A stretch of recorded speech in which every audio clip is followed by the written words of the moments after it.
paint it black at the start of my video. Fortunately, it's only paint it black plus a couple minutes of commentary thereafter that got muted. And that's fine. In fact, I don't have any problem with copyrighted music being muted by Twitch automatically. That's fine with me.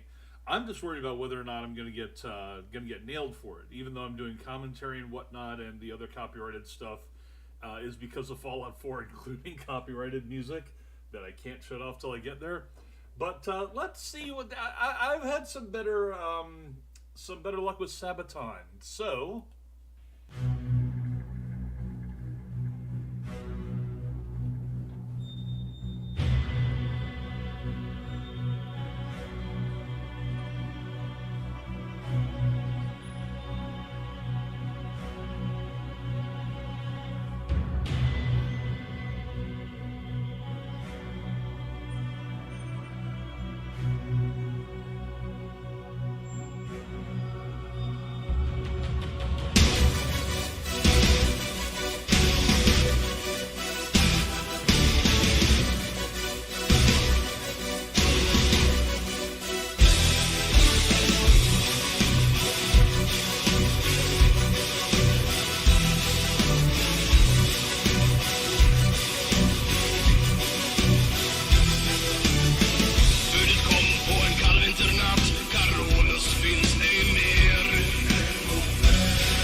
Yeah, I don't know if that actually had. Yeah, it doesn't have any English settings for it at all. That's fine. Let's go ahead and get this launched here. Hello, brain. Hello, brain. Wakey, wakey. Egg and bakey. Hearts of Iron. Brain still no worky. There it is. I actually have to set this up. It was so hot to go ahead and just do that opening video that I did not have it launched and already set in the background. I am a moron. Well, basically, I have not gotten Vault 88 ready to showcase yet. I've spent literally the entire weekend, my weekend, which was Tuesday, Wednesday. Up until the crack of dawn on both occasions, or like 5 and 6 a.m. Up all night trying to get Vault 88 working. I had to strip it down once because it just didn't. Okay, launcher updated has been downloaded. Please restart the site. Okay, fine. I guess I have to redo that. So let's stop it. Because Hearts of Iron hates not running the correct launcher, even though it just got done downloading not too long ago. I went ahead and ran an update. Oh, I got another update. What? While I'm in the middle of doing this? Really? Okay. There it goes. Come on. Get in. Okay, no longer have that little pop-up. Mods. Manage all mods. Colored buttons for Equestrian War. Apparently this is outdated. This should work regardless. Hang on a minute. Manage playset. That's right. See, here's where you can actually enable and disable stuff. I think the last time, I was running Old World Blues, so let's just turn off all the OWB stuff. Granted, it's at least Fallout related, but I'm not doing that today.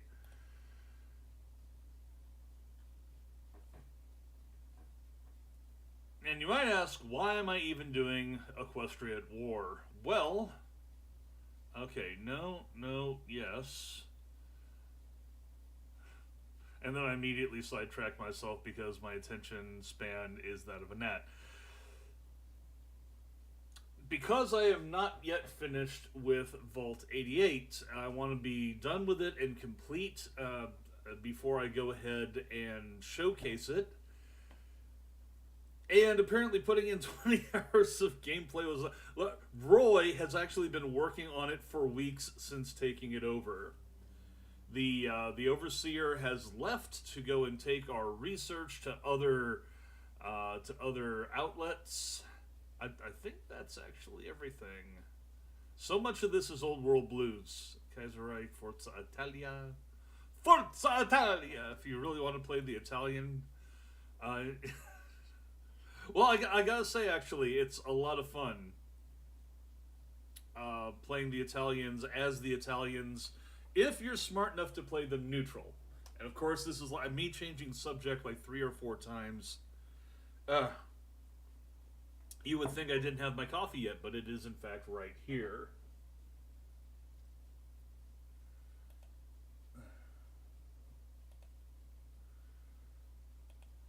I'm like 10 minutes into the stream and I haven't actually streamed anything but that one video yet. Ooh!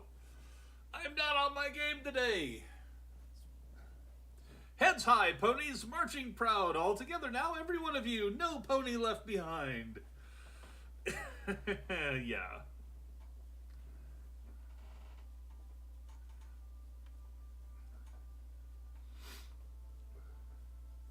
Yes, any Steam user could join my broadcast at any time, but what would happen if they did? Last night, somehow I turned my mic on, and I'm not sure how. For Steam there. It's like people can drop in and out of my Steam broadcast, and they will not, they won't hear a damn thing.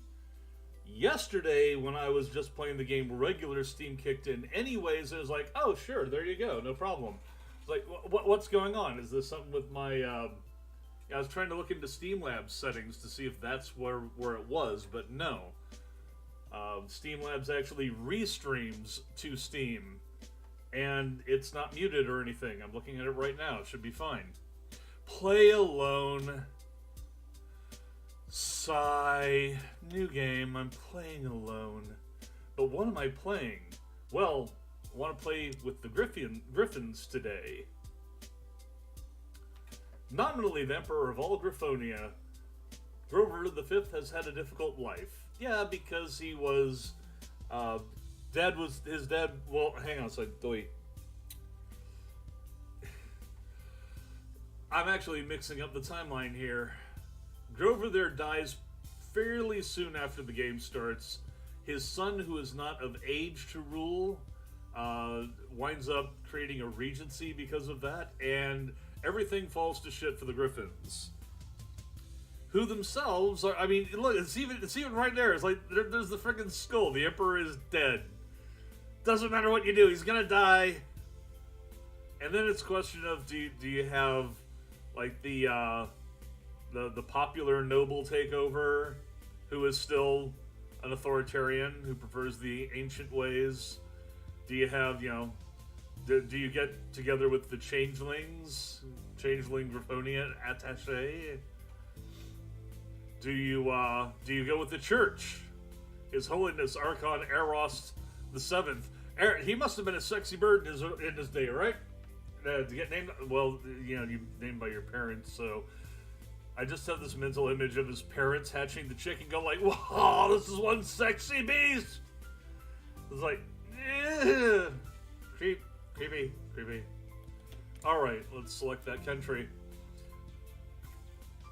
Initially, this is the country, but it's very rapidly going to become a whole bunch of countries. Like, you even have a Diamond Dog nation here, currently loyalist to the crown, but when the crown falls and the authority fails and people begin squabbling over power, which way will your favorite doggo go? Well, not playing doggo.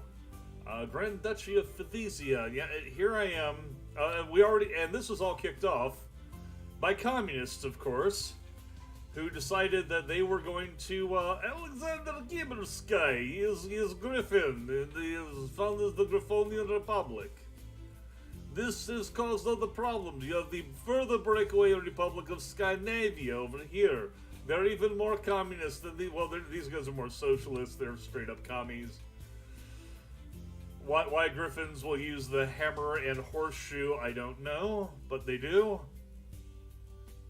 The straight up communist, as per cyclical, yes.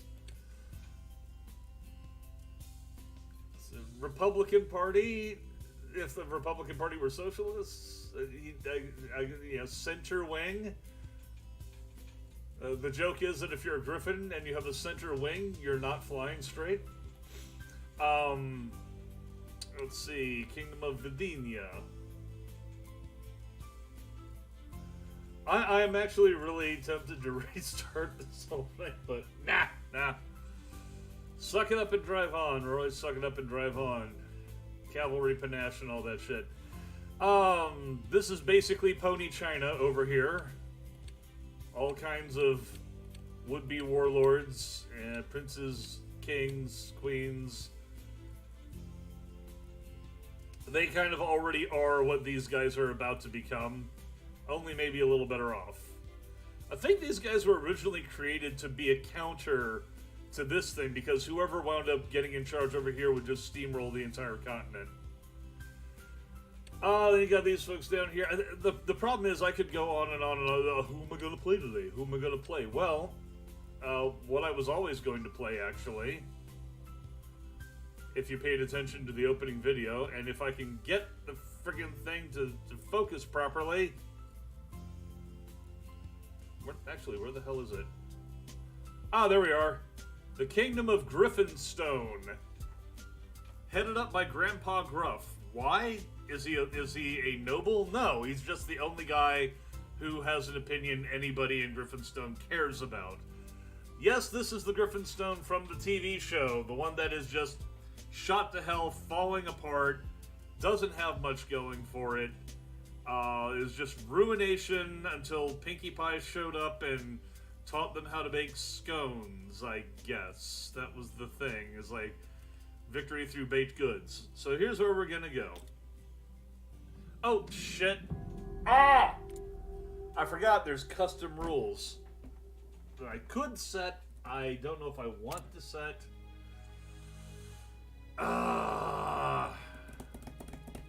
Griffonia, here there be griffins. Yeah. Unlike the ponies to the east, the griffins had no gods to guide them to unification, nor great diplomats to mend their differences. There was no hearts-warming eve to unite the various kingdoms, only blood and iron. Hello, Griffin Bismarck. For hundreds, if not thousands of years, Griffin waged war against Griffin until the fateful day King Grover I of Griffinstone found the idol of Boreas and used its power to unite all of the Griffin kingdoms into one. Now that was the first. You may have noticed that they're on the fifth, Grover the Fifth at this point. Grover the Sixth is on his way. The newly founded Griffonian Empire would prosper for hundreds of years under the guidance of Grover's descendants. However, that all came to an end with the reign of King Guto, as he lost the idol of Boreas, and here's where things go to shit. As foretold in the My Little Pony episode for this, yeah, basically the Griffins had risen to greatness. This idol was what they focused on, and they figured, well, you lost the idol, you lost your authority, screw you. So, the idol had come to be seen as the symbol of imperial power, with its disappearance disasters followed. Kind of how how it was extremely shameful for a unit to lose its flag or standard during the Napoleonic Wars. You know, much was said of Napoleon's eagles marching on their banners, and losing the eagle was a great disgrace. Same for the Romans, going all the way back to the Romans. They had eagles on their standards, and losing an eagle meant losing the honor of the legion. So it's not like this is entirely screwy. For years, the empire was ravaged by famine, disease, rampant rebellions, and the ever-increasing decadence of the nobility. Now we stand at the precipice of history, the empire nearly in ruins, the Griffins once more at each other's throats, the future's uncertain. Can we carve out a place for ourselves in this dangerous world? Can we? Guess we'll find out. Unassigned divisions. Not much of an army, but it's what they have. Can I even... Okay, Field Marshal Gilda, because of course. She's the only one who can be a field marshal. All of this apparently is post the end of the show. So you have characters from the show like Gabriella, who basically can do anything. They actually nerfed Gabriella from how she is in the show. Because if she was like in the show, this would be a 5. She's an adorable character, but yeah, and definitely reckless, but she is absolutely a Mary Sue character. Literally anything she puts her mind to, she does, and ultimately excels at, even if she should not be capable of it. So here, having her at least being able to assume a generalship, yeah, I can see her doing that. May not be terribly capable, but then in this army, who is? So, you got Gallus up here, reckless, politically connected. Why? Because he's one of the student 6. A Griffin, a trickster. I don't know if I would have said Gallus was a trickster, but okay. So basically, Gallus is being called back to his home after the show ends, quote-unquote, and, although technically there's no way in hell this could be before the final episode, so I guess very technically speaking, this is still within the show's timeline. Because the final episode of My Little Pony was like a 40 years later sort of thing. I don't know, maybe you could say that everything that we see in that show is after the wars and everybody's had time to heal, and it's the post-war post-war reunions and things like that. God, I'm sorry, that's really overthinking a show intended for little girls. Yes, that's that is a reasonable argument to make. It was a show intended for little girls, and was just written so well that that doesn't matter. It takes a long time for Griffinstone to get out from under its own existence. it'll take them the better part of a year to do anything, it looks like. Basic rifles. Also, if I recall correctly, they start off basically with generic stuff. This is essentially a generic, non-specialized tech tree. Yes, and also these are all fairly different as well. They have no navy. There's no point in a navy. Why do they even have the design for an early destroyer? It's like, hey, you know what? We could make some destroyers and take over this lake. Oh, okay. Technically speaking, that's legit. They would have to first build a port.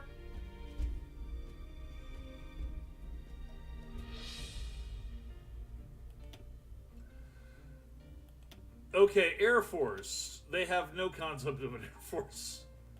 Griffins fly. What do we need machines for?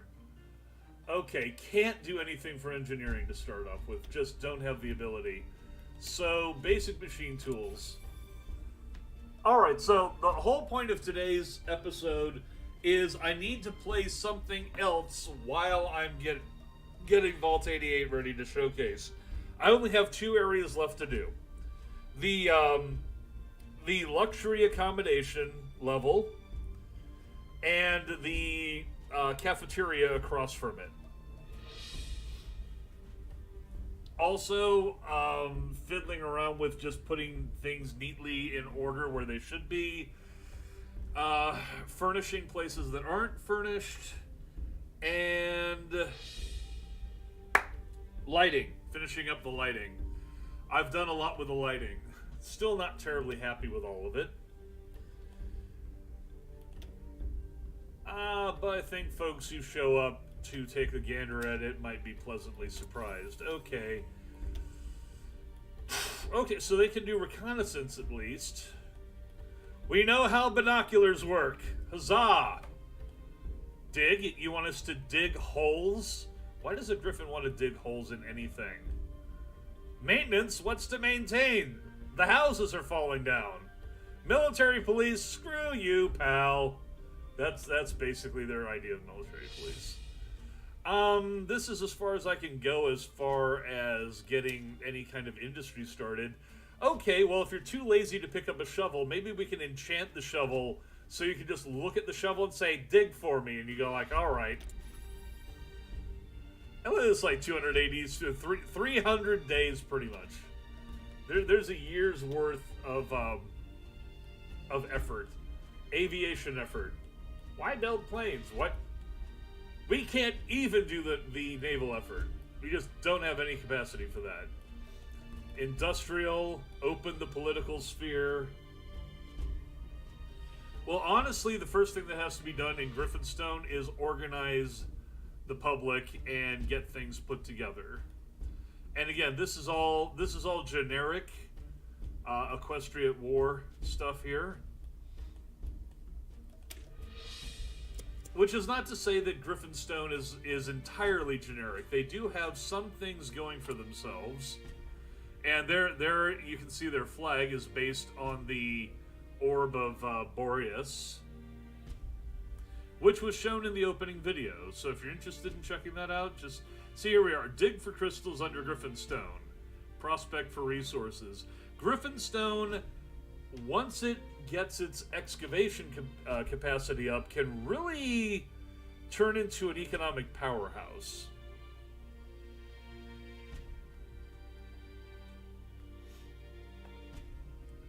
But it's going to take time. Actually, let me look at military production. What do we have? We have all of 2 military factories, which are doing everything that they can at the moment. That's basically all they can do. We have a total of 5 factories. 2 or... because we're making consumer goods. Well, I would like to say that we should do this. We don't really have a heavy-duty need for raw resources until we can get some of these put together. Building civilian factories now means we can build more military factories later. It's going to be like a year when we need to switch over to the new rifles, though. And this will probably take about a year to build.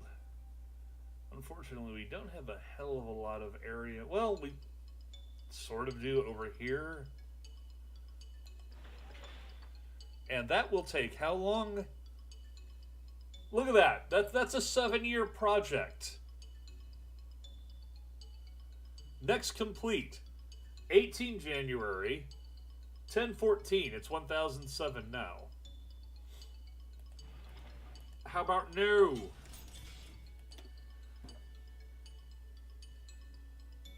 Fuel capacity. All right. We're going to have to jumpstart things somehow.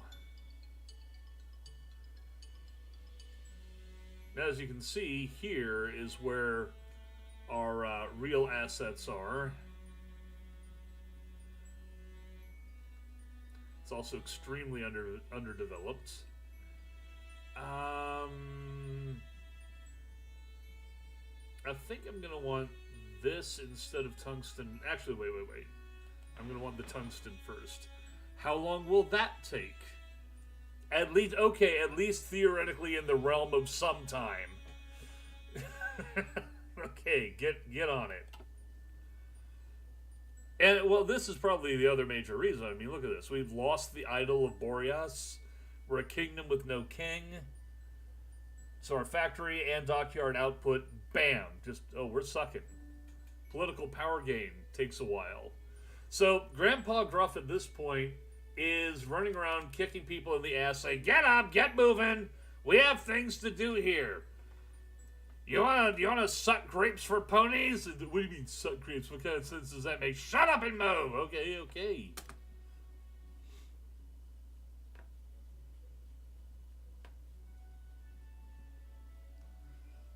I didn't like what these people are talking about. Now shut up and get in line." If there's a good cop, bad cop routine, this is just bad cop, bad cop. The Coldstream Summit. The funny thing is that this actually changes depending on who shows up. Each of these nations can decide, each of these nations can decide whether or not they're actually even going to show up to the summit and what they're going to do when they get there. The image changes on that basis, and so does the text. Well, you'd have to do all these. Flügel der Wahrheit.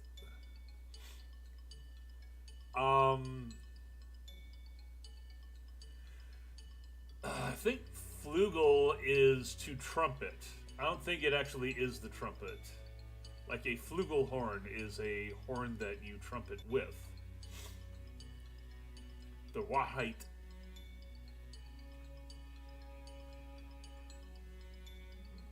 The Daily Trumpet. Okay, formally renewing their defensive pact and their promise to stand against any Griffonian incursion. It did go beyond the status quo, actively condemning the bloodshed currently occurring in the county of Longsword, warning Count Pallas to end his abuse of native ponies. The agreement also hopes for a peaceful resolution of the Broadfeld Civil War, although they do not commit to an intervention.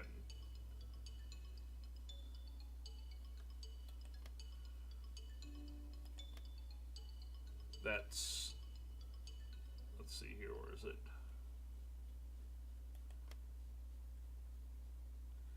Okay, yeah, there's Longsword.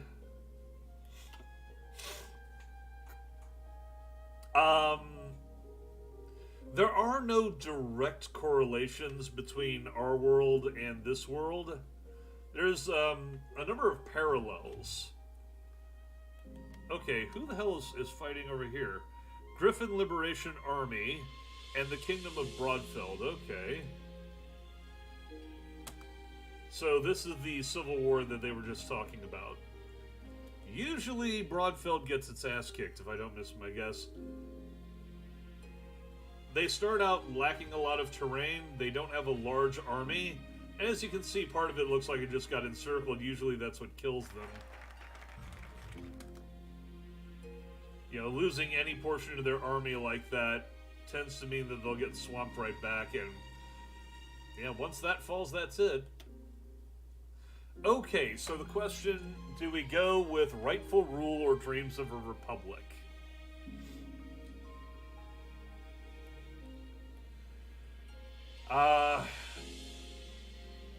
Curious that we can't go with strengthen the government.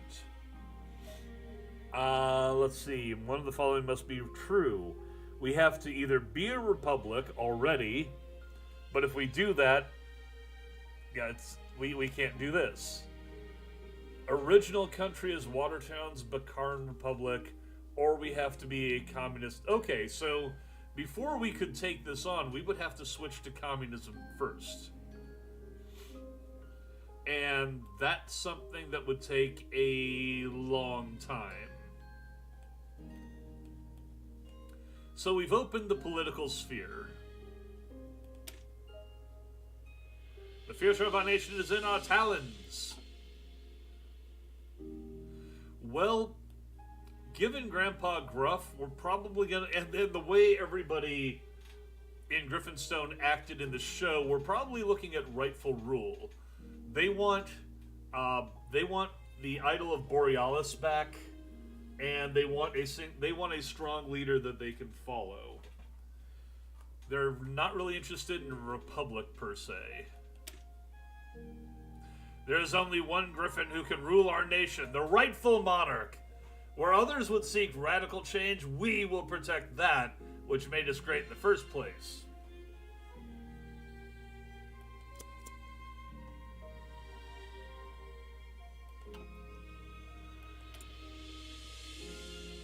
And we really need to start working on basically the political sphere, getting everything organized. I have no idea where he lost his eye.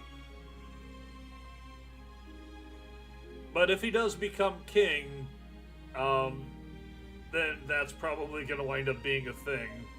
Okay, yeah, and this is also the home of the Griffins. This is where the Griffins started from in the first place.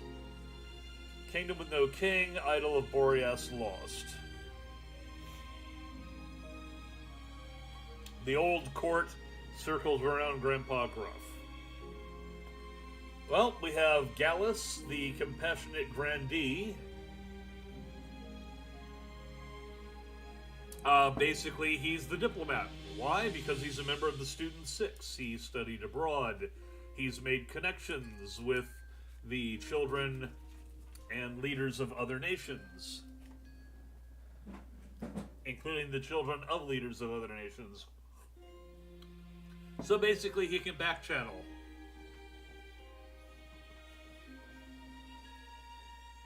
That'll improve relations overall. But at least to start with, we need a silent work bird who will get the job done. We need that political power.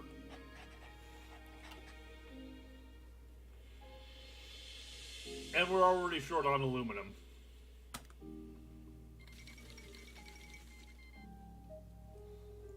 Okay. Princess Celestia chose to kick the buffalo into line. Meaning she didn't send talk. It's like 12th of March, she probably did that right away. What a harmony. Okay. Well, looks like they may have broken out of the pocket over here. Either that or they just switched their troops over. And there's Emperor Grover V already dead.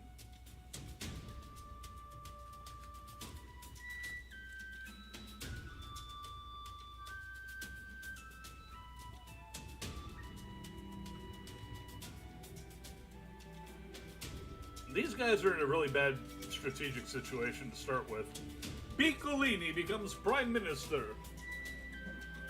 Yeah, here's one of those parallels we were talking about.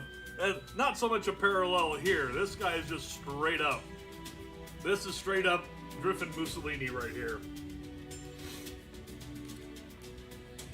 An intense week of backroom dealings between the king and Piccolini has finally produced the result. The king spoke to a large crowd in Garthine. Announcing Giulio Piccolini, leader of the far-right PNF, as Wing-Bardi's new prime minister.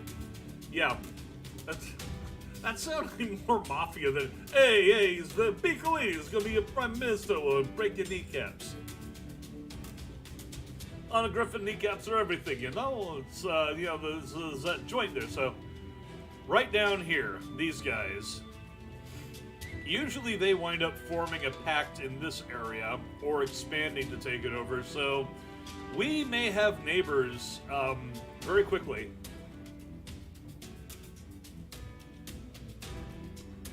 Perhaps the self-fashioned Duce may bring about order.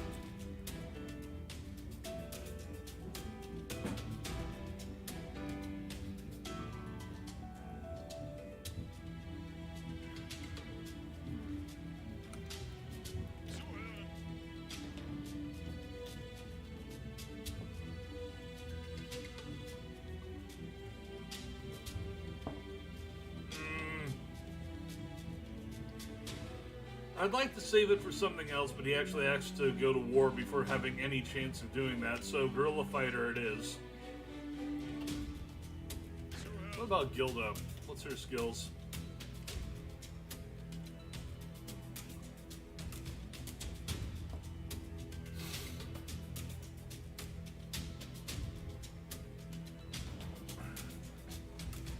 Yeah, I'd say that fits her. Unyielding defender. Griffin, Gilda just doesn't take shit from anybody. She's not charismatic.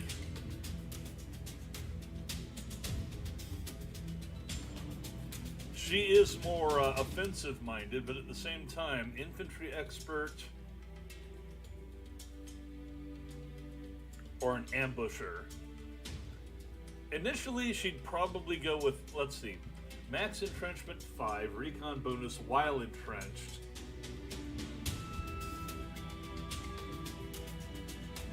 She's a mountaineer, which is good, since mountains we've got a lot of. But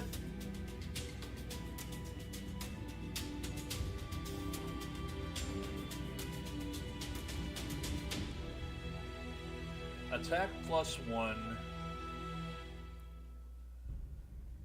Infantry division attack.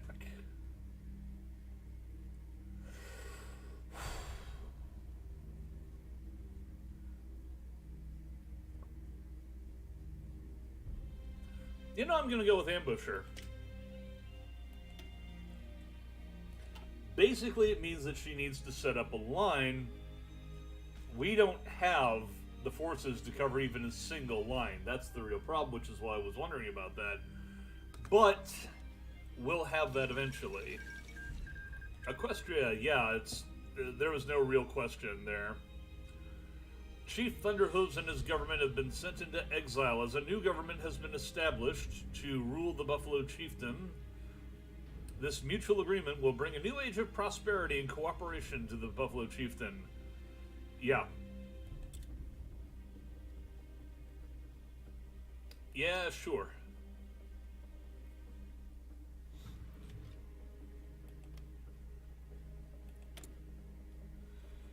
Barony of Rumere, they already went fascist right off the bat. Radical Aid. The Rumere Rid. Should we rid them of this issue? Well, we can't. No war goal to justify.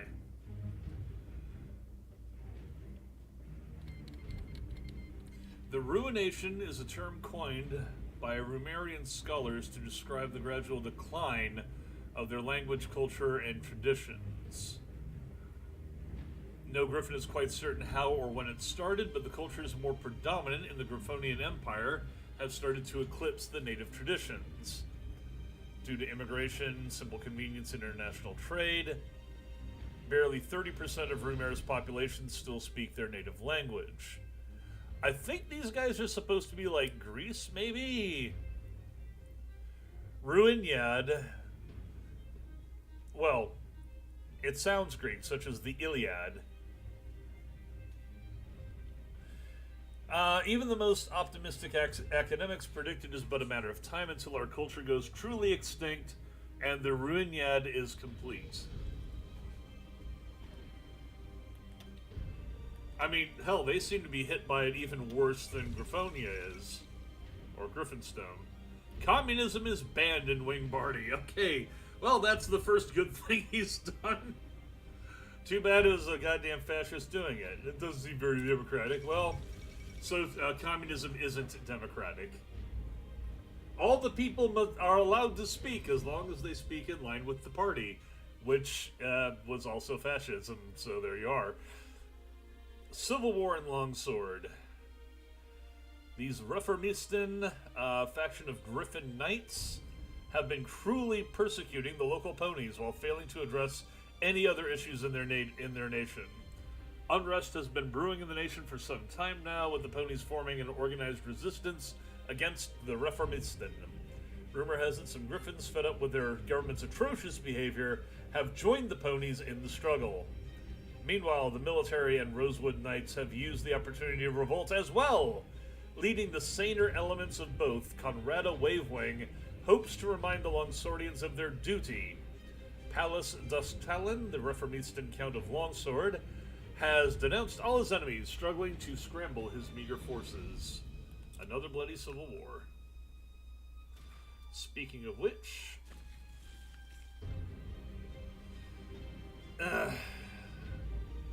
this is more or less what they should have done to begin with.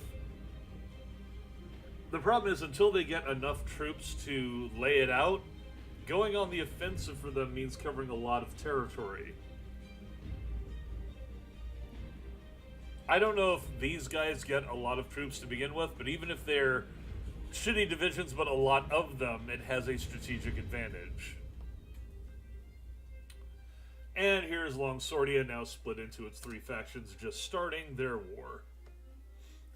Usually this winds up with the communists winning. Same for down there. Rightful rule. Finally got that done. Noble birthright. Establishing Grandpa Gruff as, and his family. Recently, some silly ideas concerning the notions of all Griffins being equal have made the rounds in our country. Let's do away with this foolishness immediately and reaffirm the ancient birthright of the nobility. And again, it's more along the lines of them saying not that they don't believe that there's relative equality, but that they need a strong figure to control the country, otherwise it will fall apart. And yeah, County of Longsword has already capitulated. There goes, boom. And it looks like they attacked there and they attacked there, and both sides more or less won. Unfortunately, they didn't finish them off before they could finish them off, so now they're coming back and counterattacking. Could go either way. And basically, these are all encircled. Broadfeld requests economical help. They just want help against the rebels, don't they? Well, they're fighting a bloody civil war against communist peasant rebels. They beg us to help their economy, which is almost completely devastated by the conflict. Why this only cost us political power, though, I don't know, but sure. I don't know if this will have any real effect, and also I don't know how this is... Okay, they've got, like, one spot in the Terrible Marsh. I don't recall that being there previously. Okay, well, I guess we'll find out, won't we? We'll see how that goes.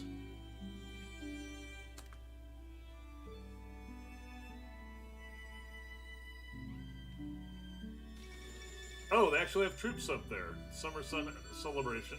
How the hell do they get troops up there? Is that the result of the support that I sent them? Summer Sun Celebration. Ponies from all trots of life have gathered to witness the Summer Sun Celebration.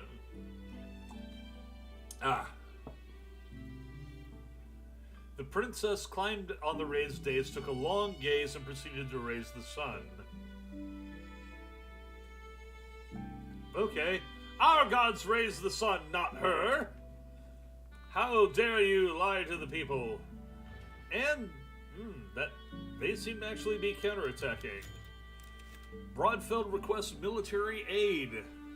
They urgently ask for military aid of any kind to describe in detail what atrocities the communists have committed, saying they must be stopped at all costs. They also say that if the Red Revolution succeeds, it will spread like cancer to us as well. Should we assist?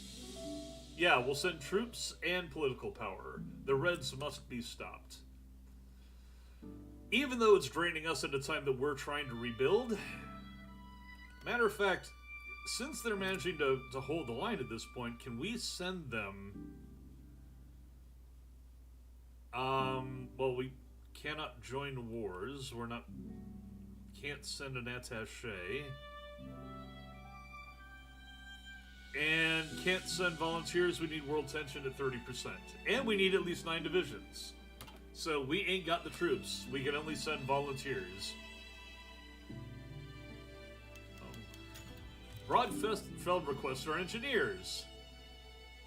Give them an inch. They'll take a mile, right? Message has arrived from Kvessen requesting the help of our talented engineers. They would assist with their civilian economy only in return once the conflict is ended and Broadfeld's own refugee engineers come back home. Sure, seems like a reasonable request. We're losing all kinds of political power doing this. But if I can keep Broadfeld alive, I will try.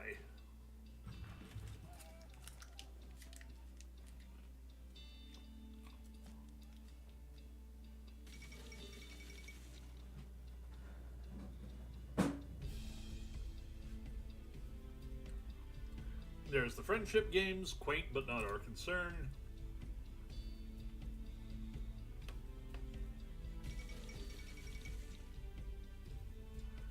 A new Daring Do book, 7 out of 10. Gotta check that out. What's going on up north?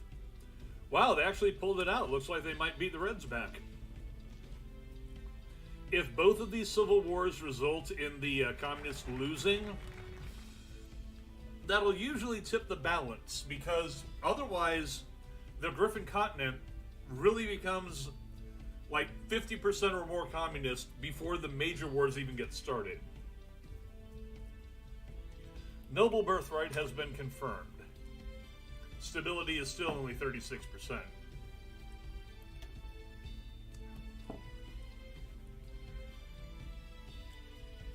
The old ways. Monarchy worked well for thousands of years. Why change our government now? Radical changes can be very harmful and even dangerous to our society, which we've been seeing across the continent.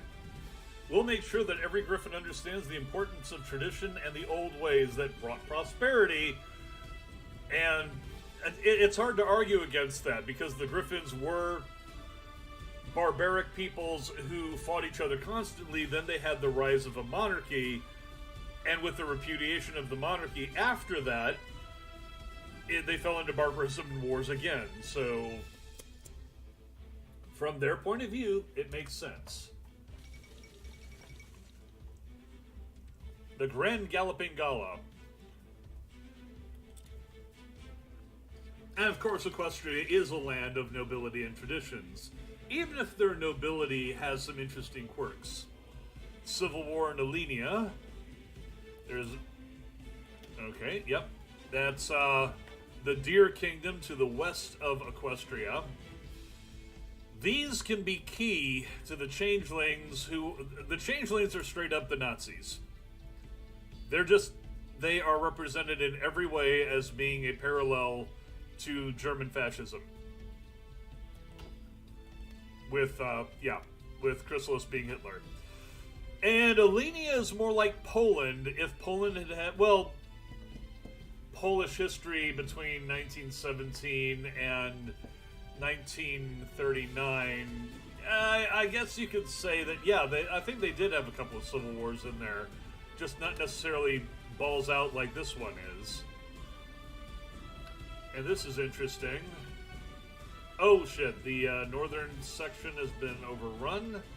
So they've lost whatever troops those were, and whoever was fighting is now able to come back down here.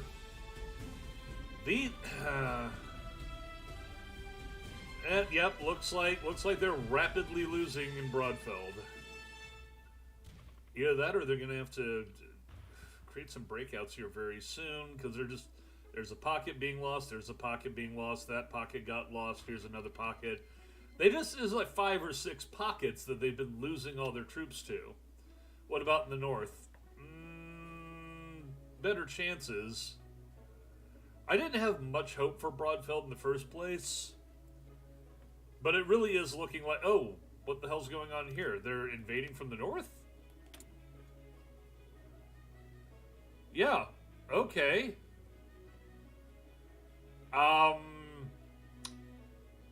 Principality of Lushi, who's with the Whitecrest Dynasty. Who are the Whitecrest Dynasty? Or Dynasty? Depends on how you pronounce it, I guess.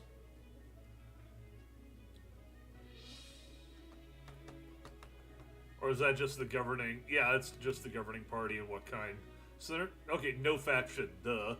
I thought they were in a faction. I guess not. Lushi might become very powerful, especially since they're going to be largely unopposed since almost all their army is down south. Looks like the pocket hasn't been wiped because they just took something, and... Okay. And they're being repocketed. Ooh... Very tense fighting going on here. I really wish that I could have sent at least one division. But I ain't got the forces for it. Kyiv Commune joined the Griffin Liberation Army. Many radicals try to control the nations of Griffonia. They either try to give too many rights to the commoners, weakening the nation beyond repair, or cling to the totalitarian ways of communism or supremacy. These are not the ways of our ancestors. A true Griffin knows the value of heritage and tradition, of the family name and of honor. Grandpa Gruff has vowed to return to these principles so that our nation may become what it once was. We will stay true to the old ways. Alright, that immediately gives us the ability to get another... an elusive gentlebird. I'm sorry, that's just a funny concept.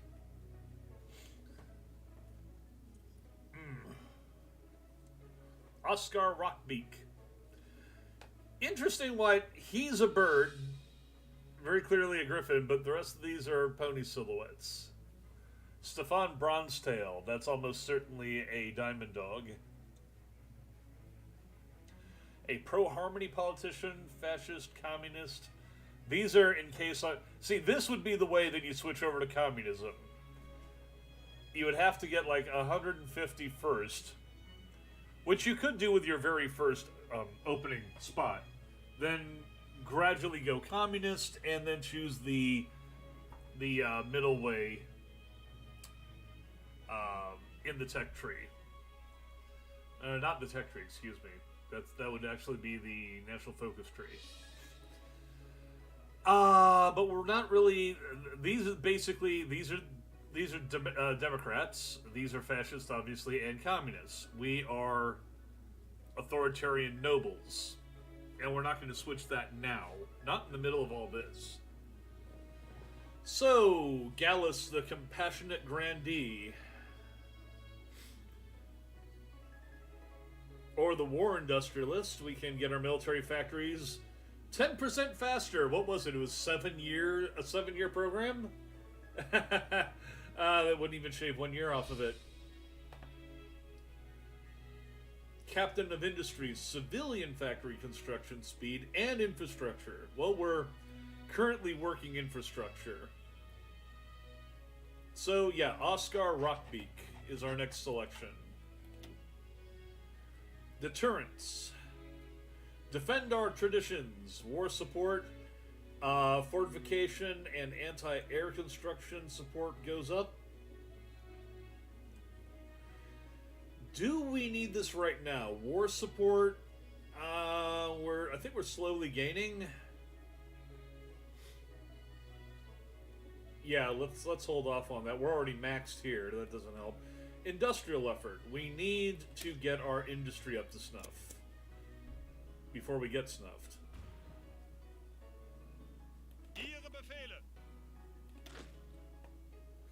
Interesting that it's using German for these guys. Although technically they do have a Germanic tradition, culture, and history in this region. Not in the show, but definitely in the game. So, who else do we have? Gabriella, who apparently can't take on any new ones. Neither can Greta. We would have to hire somebody, and then... You know what?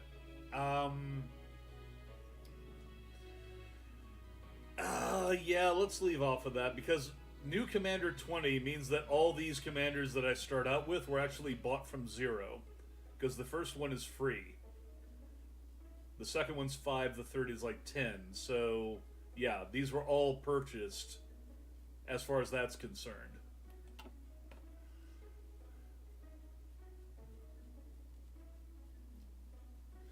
At least the troops that we do have are really good. Even if they are under strength. They're all under strength.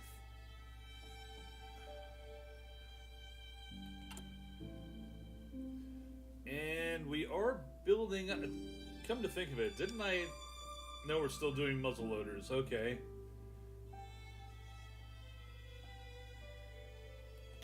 Do we need any extra artillery? We do not.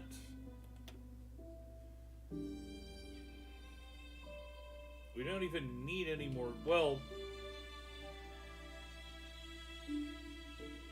We have no extra troops. This is why. We have 20,000 troops in the field. That's all we've got. And it's because we can only get 0.6% of our people under arms. And that is probably because of this in large part. So we need to improve mobilization.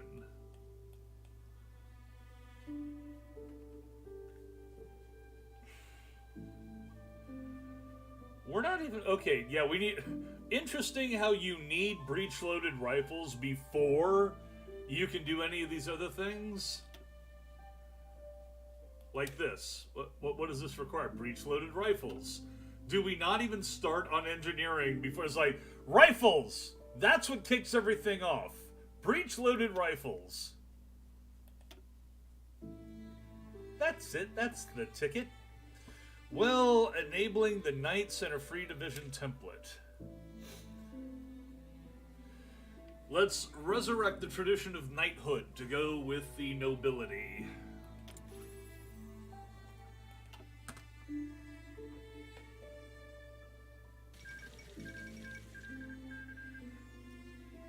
Rosewood Order took one state. The Longsword Liberation Army was annexed. So they've capitulated to the Rosewood Order, which is now in control of their home area. Although they're... Okay, wait a second. So who are they still at war with? Although the struggles between and the fighting... Probably not, because the communists took out the other faction first. So these...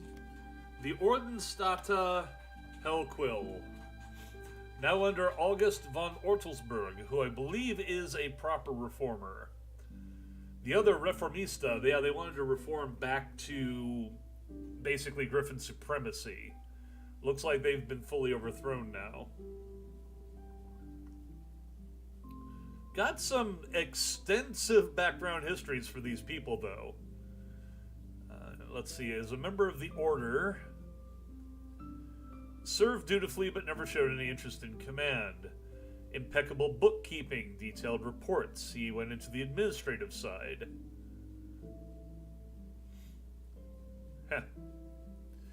After the death of the Knight Archivist, he positioned the Grandmaster for the position.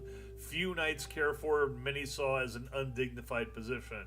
Yeah, you're not a warrior. What are you doing with all them books? Well, I'm keeping the traditions and the history of boring. Yeah, until you need it.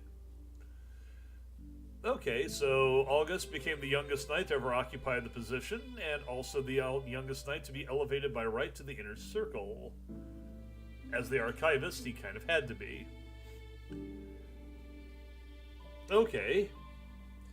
He has repeatedly reached the conclusion that the conflict between ponies and griffins is immensely destructive and has achieved nothing positive for any griff or pony. His continuous pleas to the Grandmaster fell on deaf ears, and when the latter stepped down, his exasperation only grew. In the end, he prevailed over the traditionalists and the extremists, and is now poised to reconcile the Order of Hellquill with modernity and extend a claw towards the ponies, preferably with the talons sheathed. So, okay. And I guess they're working on arresting Wingfried, who was the fascist stand-in for them. Oh. Okay, so that's the Rosewood Order.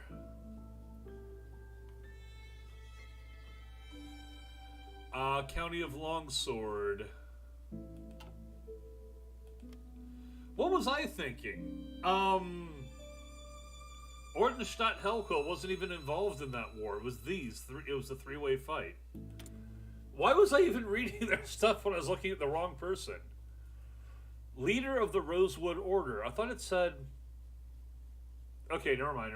I just completely misread it. Okay, they don't even know when this person was born. Hockmeisterin Conrada Wavewing. That's High Master. Possibly born in Harsingen. The newest in a long line of Grand Masters of the Order of the Rosewood Spear. Conrada Wavewing has a lot of expectations.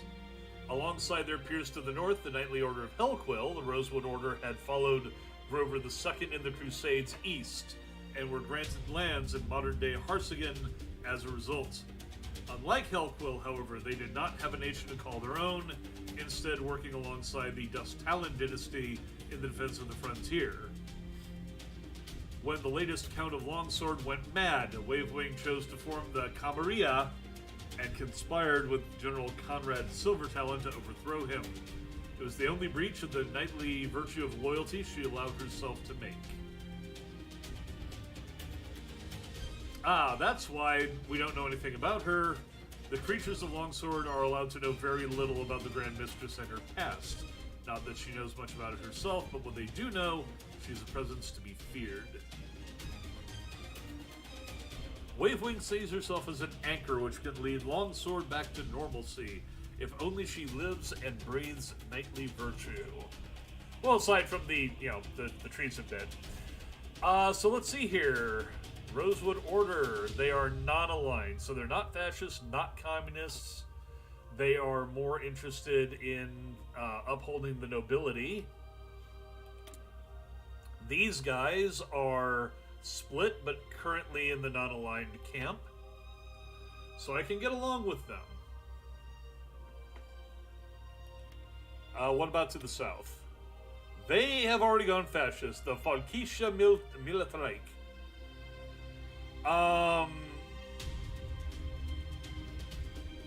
Yeah, they're supremacists.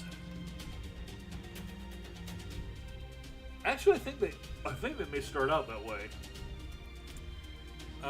County of Francistra remains non-aligned.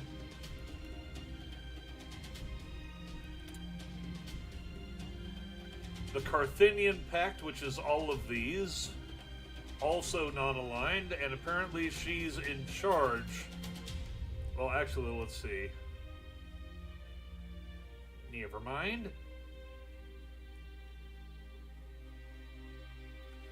So yeah, these three are part of a pact. And are they in any pact?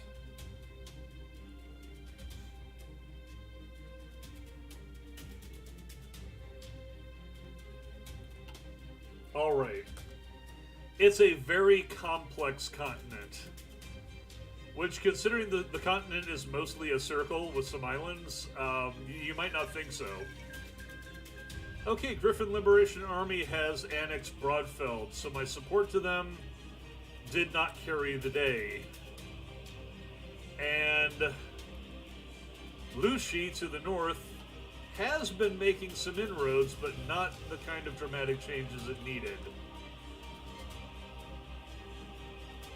Now all these troops are going to be free to go back north. I think this is either going to turn into a stalemate, Or they're going to be pushed back and this is all going to be red here. Okay, switching over to standard rifles. We need to upgrade all of them as quickly as we can. That's still going to take a while because holy shit. But we can finally start upgrading our engineering and our industry. We actually need excavation as quickly as possible. They'll also get our construction speed up faster. And it doesn't much help whether or not we've got bonuses to our industrial speed because we haven't got much industry. We need to build that. Speaking of which, construction, still working on it. Let's start getting the first slot here in Gale. Yeah, no factories assigned, so that'll take a while.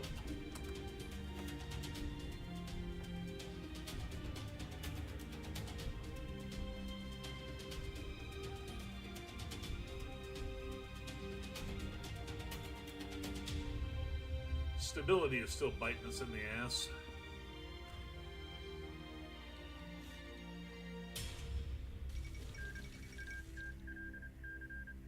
Okay, what the hell happened? The Lucians have already capitulated? Announced its total surrender to the Kyiv Commune. The Kyivan forces... Okay. And the peasants became a subject of the Griffonian Liberation Army. Romau broke free. Thathesia broke free.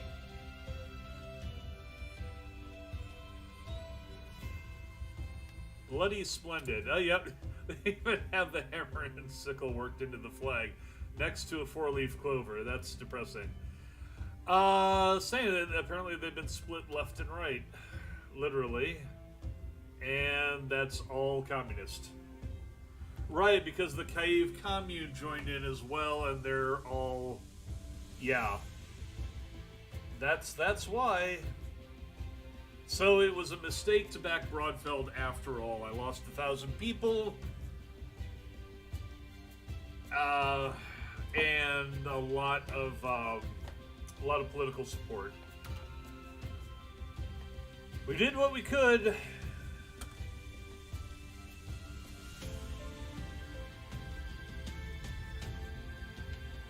I am an hour into this match and already I've made horrible mistakes. Trade with Skyfall.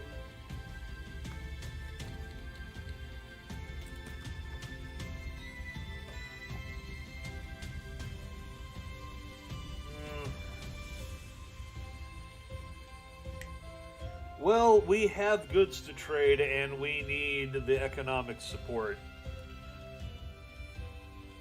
Our production will be more efficient. We'll use fewer consumer goods factories, which might actually get us one factory better working. And we give them 10% of our raw goods. Sure. Let's see if that actually did free anything up. Skyfall accepts. Brilliant. Bloody brilliant. Now, this was originally like, okay, owned from trade. Doesn't look like that actually. Okay, we're still at 3 here. Because 46% of our stuff has to be used to produce consumer goods. Hang on a minute. You know, I think I may have been missing something this entire bloody time. Civilian and military factories produce consumer goods. Oh, this need is filled by civilian factories only.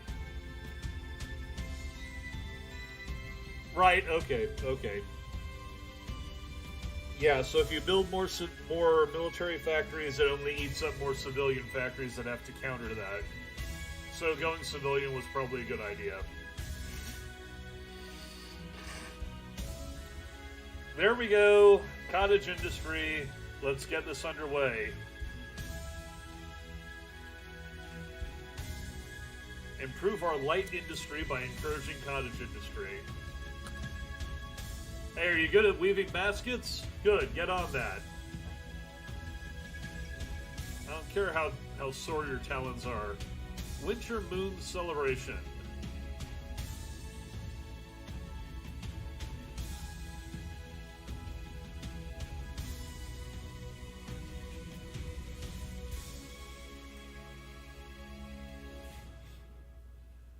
Okay, so...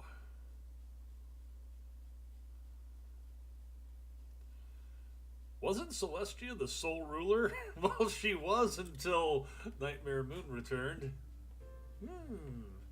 Funny how that works out. Still got stability problems. This is our biggest major hit.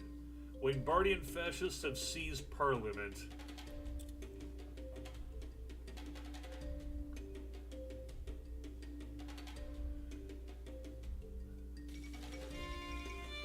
Vasilia Pantsashenko, elected General Secretary. Now the ponies have commies. Well, they did before. The Second Aquilean Revolution. Republican and communist supporters have managed to quickly overwhelm, apprehend, or eliminate loyalist forces in several regions. Yeah, the problem with being a Republican and shacking up with communists is that the communists will come for you next. Republicanism ruins our traditions. Yeah, it does. The traditions themselves are not necessarily the biggest thing that you want. What's important is just making sure that the communists don't win, because then you basically have fascism with a different flavor.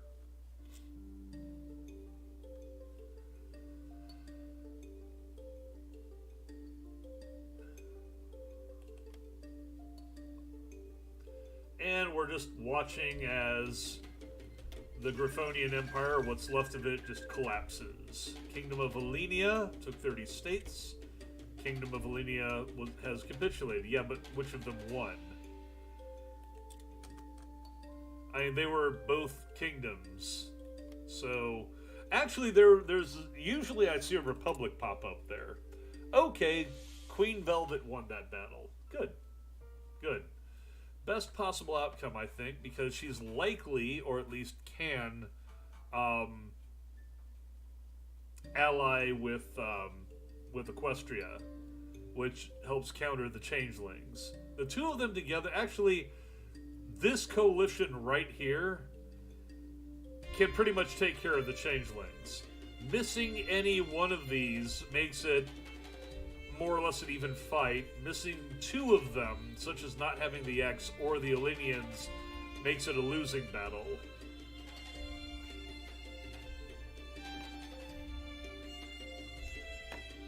So the early political situation in Equestria is very important, and it looks like that's shaping up pretty good to give the fascists a hard time. Parishes of Sicamian join the Concordat of Southern Nations. Well, yeah, given what just happened here, and the fact that we have this, what is it again? Okay, well that is Sicamian. They were red, so I was wondering about that. Oh, and they're going communist. Currently, they're Harmony. Harmony would be split evenly with the communists, except for this little sliver of fascism here. No, wait, that's non-aligned. Then there's the fascists, the supremacists. So, like a 2% difference here.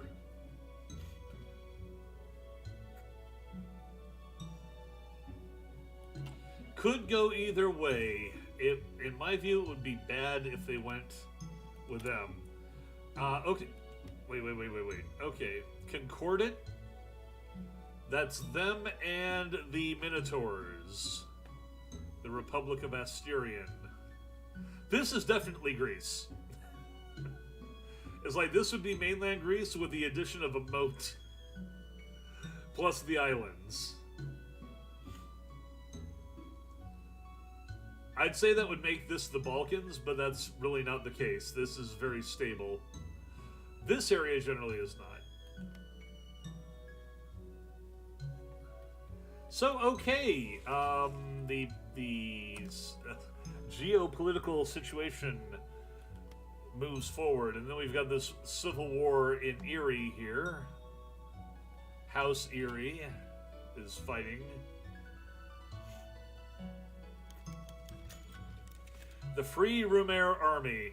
Yeah, these are Irish. Many ethnic Rumarians living in the residence in Stone Highlands. They usually don't cause any trouble, but this has changed recently with the formation of the Free Rumare Army, an organization which claims to be fighting for an independent Rumarian nation. The formation of the FRA, not the IRA, has coincided with the bombing of several government facilities in the residence in Stone Highlands, causing significant damage. Okay, wait, is this just a revolution in Rumare, or... Terrorists, the lot of them. Gains national spirit, bidden ridded o Rumar. I probably just butchered that. Okay.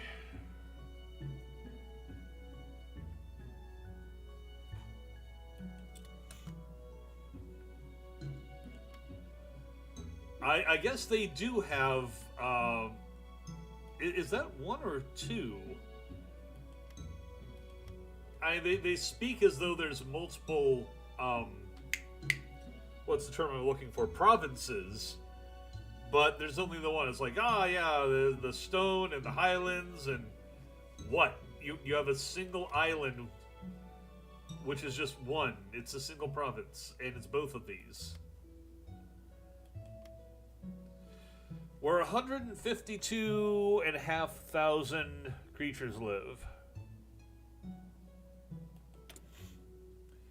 And of course, yes, they are fascists.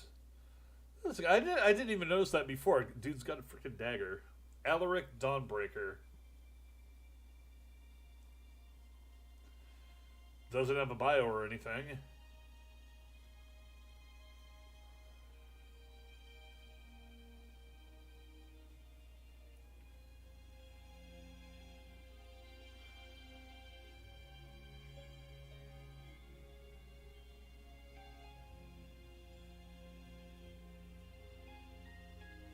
So they want to be...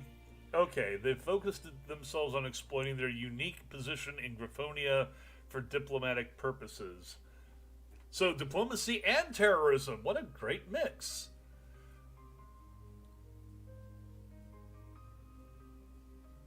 It's a history of tax exemptions and direct subsidies, encouraging the formation of larger families.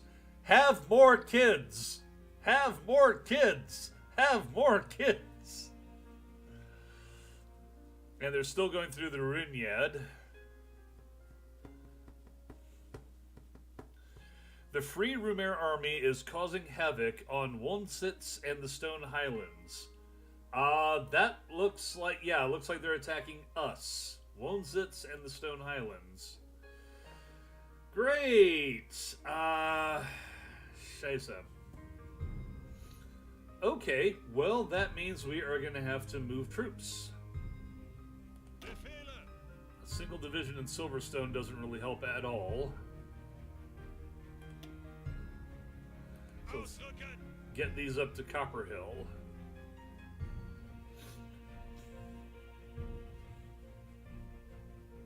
That's the capital, and that's the border against these guys who are... Well, it's usually bandits and raiders, so I only really have the one division that I could possibly send regardless.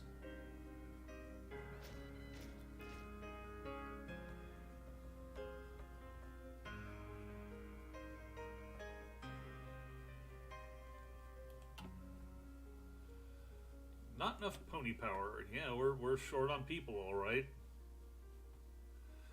Still, we've gone from 20 to 24,000, so we are picking up some people. Volunteer only, extreme poverty. You'd think that with extreme poverty, more people would want to join the military so that they can get a free meal. Or at least a meal. Bronze Hill breaks with Griffinheim.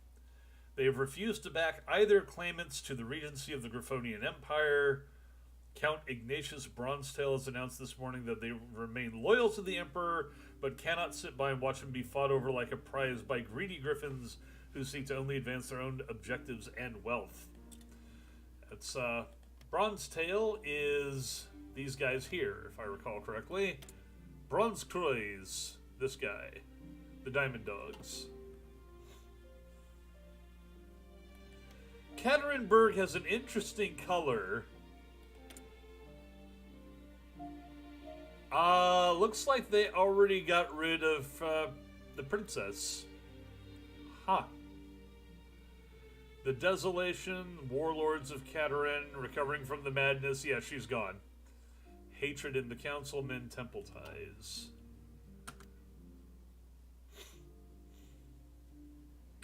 Okay, so we're basically having to deal with the IRA over here, even though we didn't make any claims on what amounts to Ireland. It's like, why are you attacking us? I guess because we have ethnic groups here who have decided that they want to just rip and tear. 25%. Yeah, singletons are not going to work.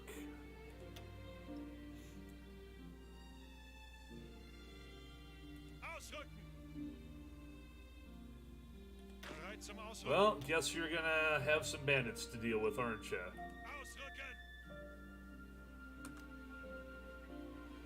Put them on the coast there. Barony of Pradea has capitulated to the Second Aquileian Republic. So the Aquileians are expanding.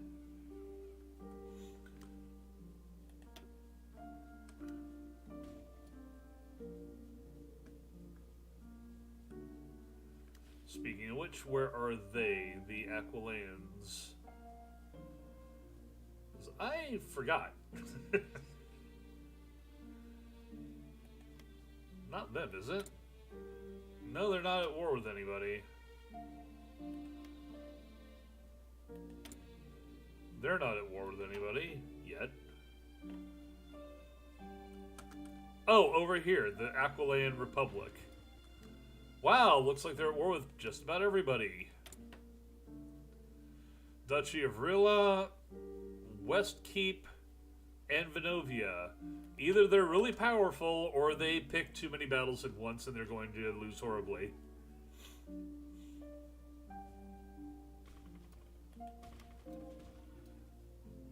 Yeah, basically all these guys against this guy.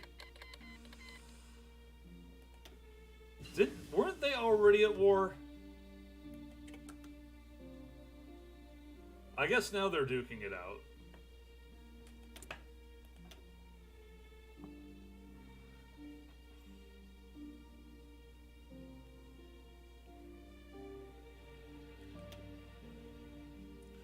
Ah, good. We got some boosts from somewhere. I forget where exactly.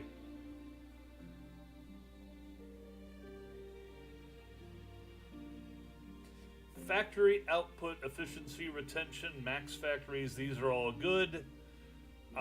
Dispersed or concentrated?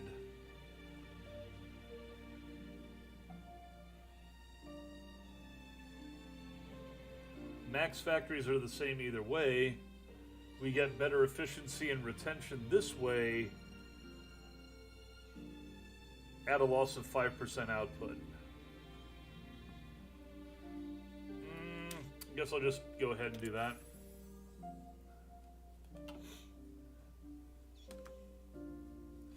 was going to say, either they need to take this over very quickly or they're going to lose it very quickly, and it looks like they're losing it very quickly. Not sure what's going on over here. Was there some kind of breakthrough and then it's been cut off? I don't know.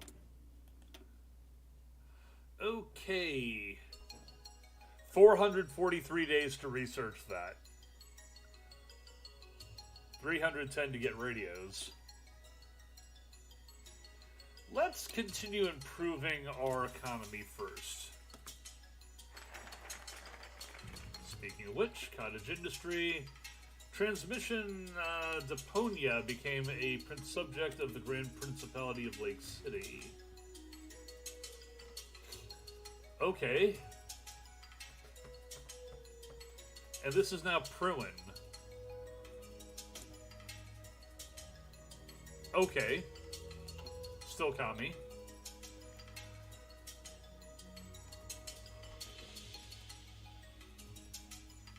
I think our stability actually dropped somehow.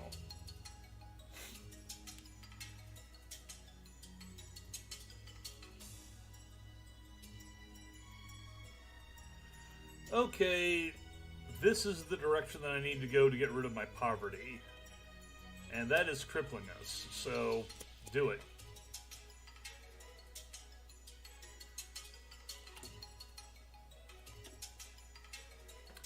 Who's the next guy we need to be hiring?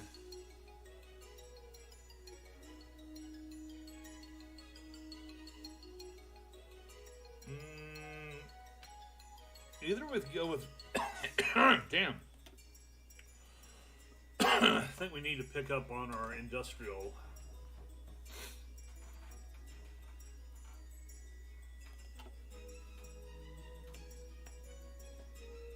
For Griffinstone, industry is pretty much everything. It looks like we are making inroads into securing the West, even as they blow shit up.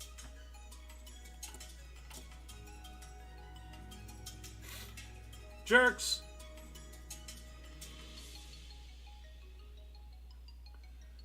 It's going to take literally years before this is done.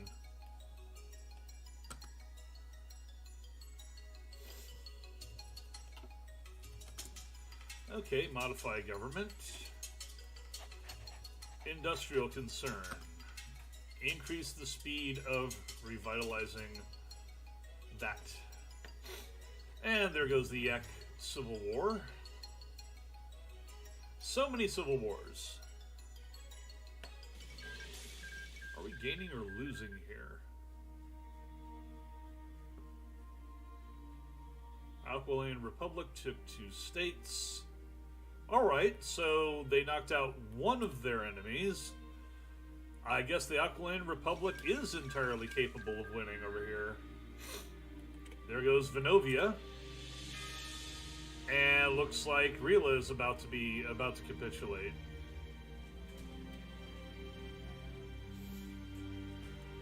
I don't know, it's scattered all over, but changelings claim Alania. Yep, there we go. There's the Germans saying that's Poland and we want it, and then they went to war.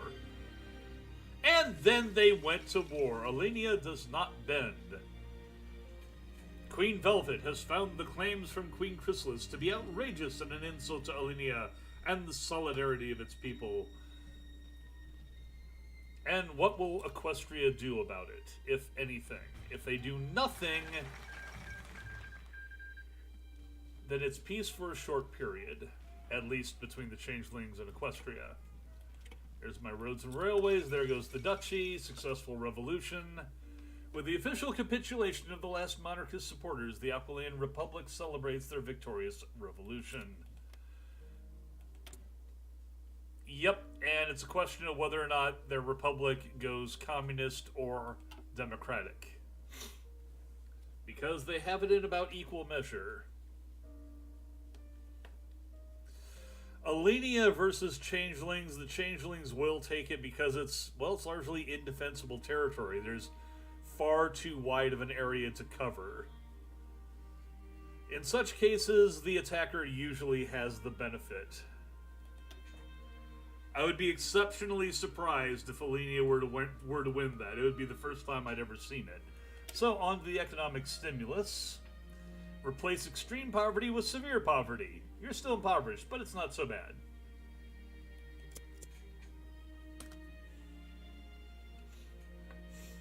I would like Griffinstone to get a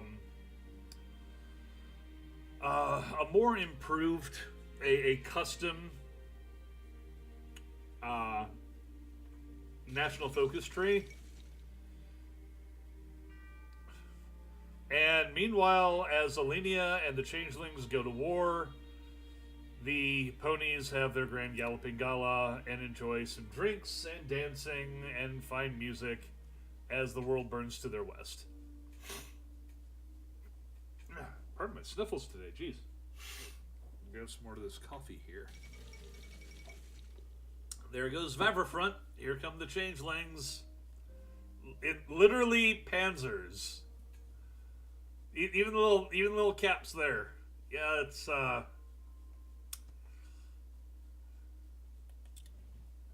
yeah.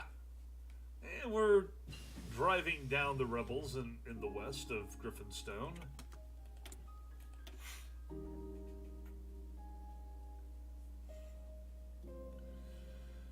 Do I want to keep on here or improve something somewhere else?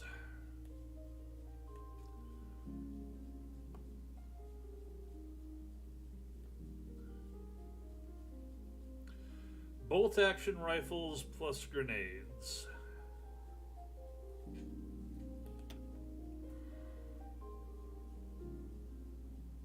Radios are going to be critical at some point. You know, maintaining communications nationwide is probably an important thing for us.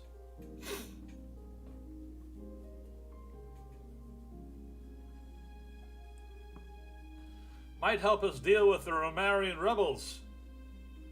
Why did I try to sound Irish for that, when in fact they're Irish rebels and I'm fighting against them? And the Pruin is going against the bandits of Black Hollow. So they're going to annex here, and then I'll have them as my neighbors. Look at that. Each one of these is at least one division. I'm outnumbered minimally 3-1, probably by much greater numbers than that. They're also backed by the Kyiv Commune. Yeah. Oh, yeah, never mind. So this whole area is commies. And it's coming west towards me now. Unless the bandits can hold in the mountains here, which I severely doubt. We're still working on basic stability.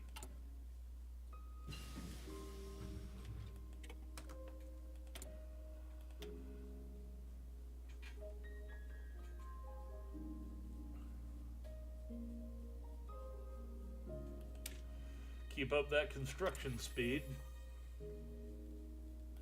Speaking of which, we're still at 46% requirement.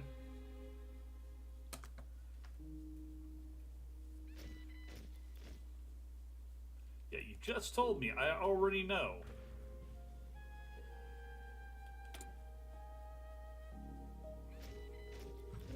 I know. Improved worker conditions. That'll get us weekly stability in exchange for factory output. Well, I need stability more than anything else, to be perfectly frank. Military training is not going to help us if they decide to come west. We basically don't have the kind of military that could possibly stop them. We have no allies. And we're dealing with idiots in the West saying, yeah, we want to revolt here. Well, that's great. You gonna do that under the communists? When they get here?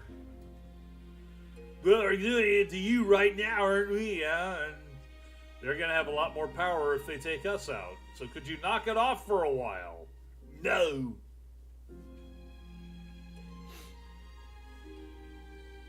This might wind up being a fairly short game. Basically, as soon as I'm done with, this stream, yeah, stop reminding me. Thank you. As soon as I'm done with this stream, I'm going back into Fallout 4, so I can hopefully tonight finish up Vault 88. All right, so we're replacing severe poverty with high poverty. And replacing industrialized society with outdated industrial sector. Yes, so we're we're working our way back to you, babe. With a burning love inside. I was just inspired to do this particular playthrough today for Hearts of Iron, rather than just go into Vault 88 and finish up the job live on, while I'm streaming. I want it to be a surprise. I want the first people who see Vault 88 in my playthrough see a finished vault that looks good. Stalingrad and R-Town.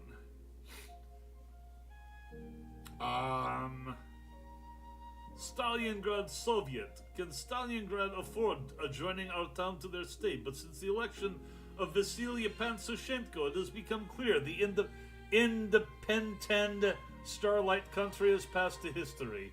Today, the ponies of our town became rightful citizens of Stalingrad. So they've annexed Starlight's little nation there. And then we have this village up north, which is part of Equestria, but because Stalingrad broke away from Equestria and formed its own communist nation, they're basically, the village up north is kind of cut off. They're like just a miniature port nation now, almost. Serving Nova Griffonia and Stalingrad alike, I presume. It is not like Stalingrad does not have ports of its own, which are in fact closer and more easily used, such as St. Petershof. Yes. We do not need your capitalist decadent port. Griffins are up here like, yeah, we've got our own ports too, but it's closer. And we don't have to pay the tolls and crap for the commies, so yeah. And it looks like the Black Hollow Bandits are being dealt with by Pridwin, which is going to be on our border in short order, massively expanding very quickly.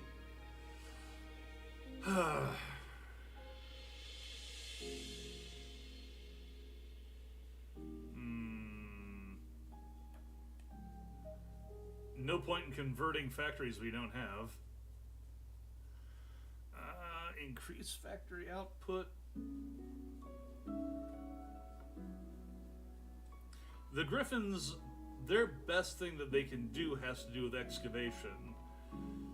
But if they can't even hold their country, they're not going to be able to manage that either. Still, I don't think we have any current shortages aside from... No, apparently we've even... Well, we stopped using aluminum, that's why.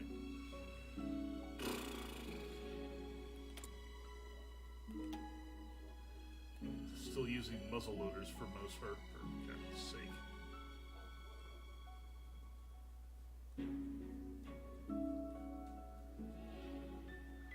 What good does it do us to research better weapons when we have no ability to produce them? No, the first one you have to research, or you won't even be able to get this far. I still think that's funny. If you don't have the ability to produce breech loaders, you don't even start a industrial revolution, which is what this is. Okay, let's go with dispersed industry. Fine. Twilight, fine. But it's not fine.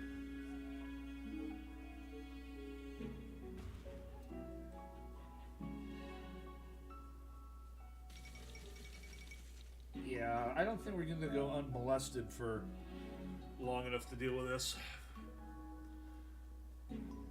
There go the Elenians.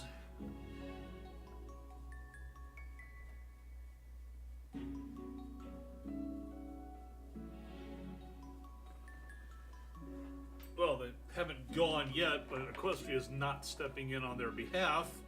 They clearly have no... Oh, yeah, that's... Never mind. Yeah, the Elenians are effectively gone.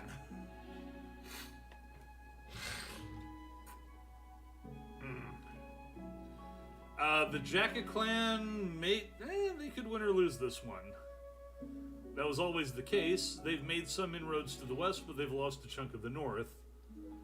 If they can, kill off that pocket and then move up north, we might see Jackie Clan to the north of the Crystal Empire, which would be more... And there go the Elenians. It's more difficult for the Equestrians to ally with the Yaks if the Yaks don't exist in there. Well, the Yaks would exist, just not that set of Yaks, the ones that they actually have relations with. So it would just be the Crystal Empire and the Equestrians against the Changelings. And as I said before, that's probably this giant planet. Most of it's still unoccupied. No divisions in basic training. No, I didn't have any in the first place.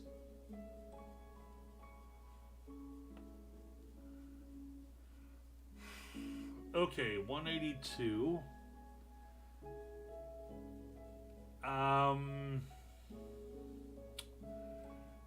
Gallus is like, can we improve relations now?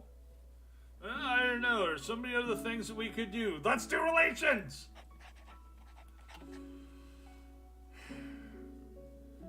Yeah, this is as Priwin appears on our eastern unguarded frontier.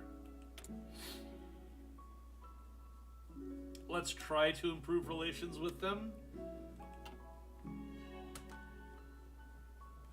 Because there's no way we can hold them if they invade.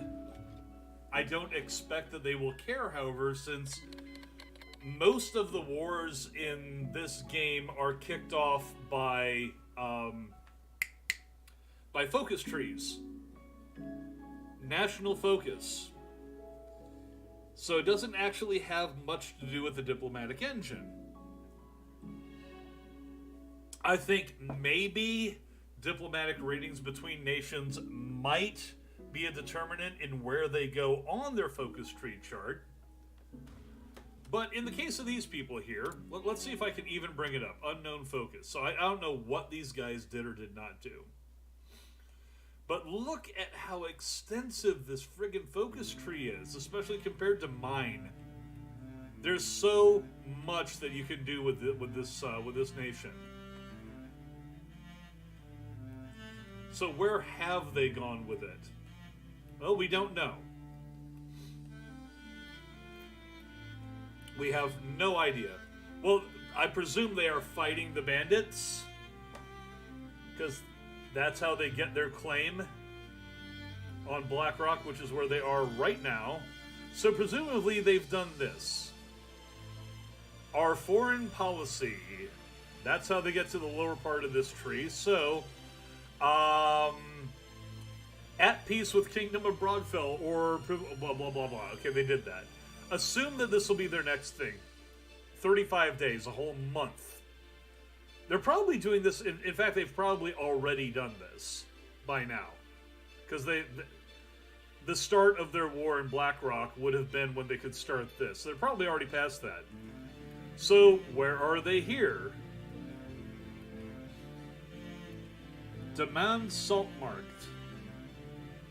Global Revolution.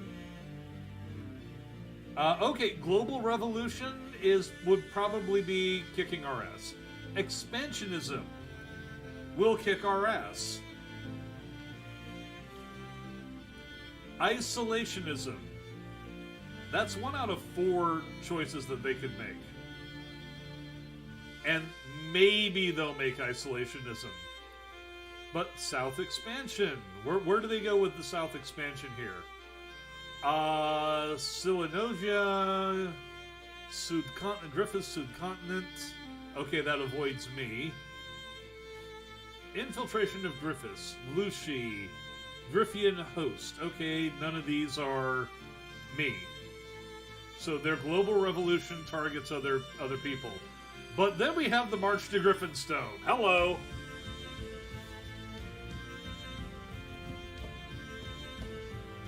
So, requires one of the following. Northern expansion, infiltration. So either, okay, northern expansion. gains annex against Kyiv, annex against Lucian. I think they already did this. They already took out the Lucian peasants. Although they didn't annex them, they were puppeted. And Southern Expansion, they didn't go to war there. So I don't think they've gone this route, and they probably wouldn't because they already own the Lucian peasants and they're allied with Kyiv Commune. If they did, this would be hilarious. Basically, they chew up their own before coming after anybody else, but even after that, it's still March to Griffinstone. So, if they go either of these two routes, they're coming after us eventually, if they continue down that path. Only if they go isolationist are we relatively safe. Freaking nuclear bombs. Oh, that tech tree, and then I see my own tech tree. There it is. There it is in all its glory, maybe a third of what Pruin has.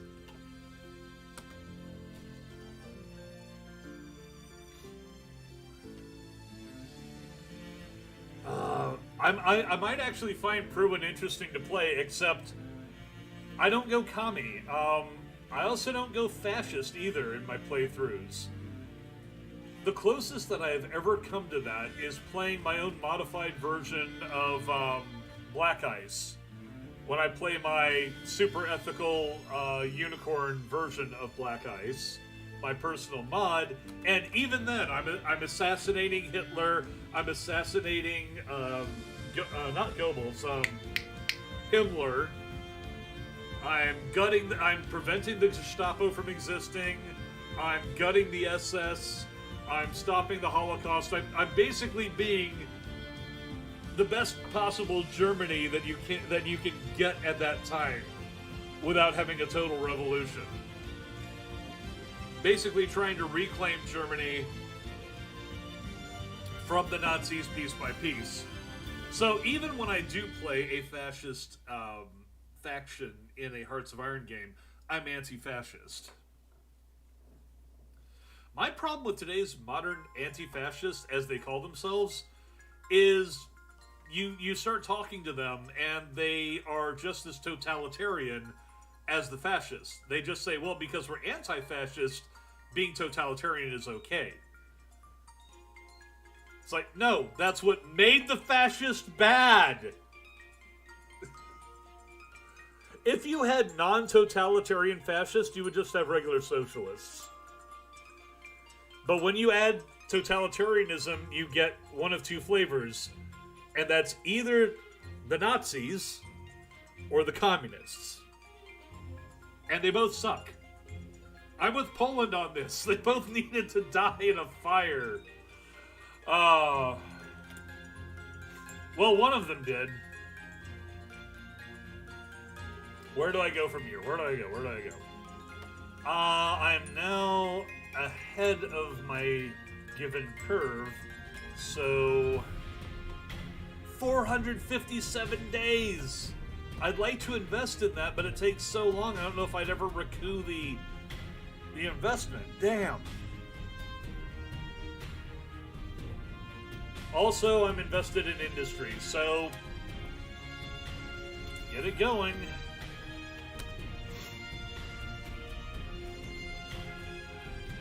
I'm basically at the mercy of the communists at this point, already.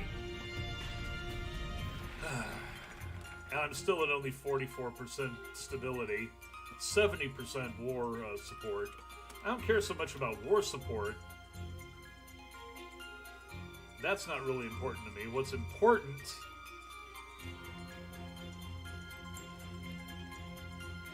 is getting that stability up. Education reform. Mass illiteracy goes to broad illiteracy. Improved railways. High poverty becomes moderate poverty. Research speed gets a massive boost. Research speed gets a minor boost.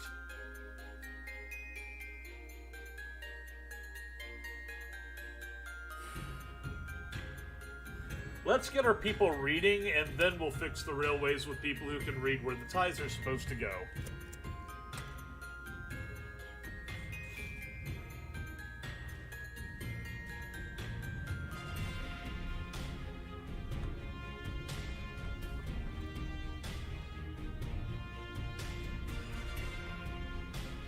These guys will probably be pissed off as well that I supported Broadfeld in their civil war. Wingbardi, Franciscia, Falcorian Queendom was puppeted. Okay, so Wingbardi actually took out their neighbor fascists. I guess establishing a buffer state here.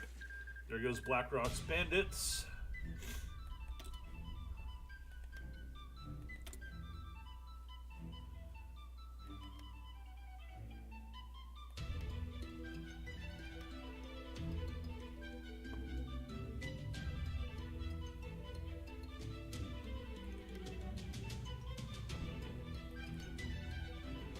Oh, they're actually a puppet of these guys, Duchy of Toulouse.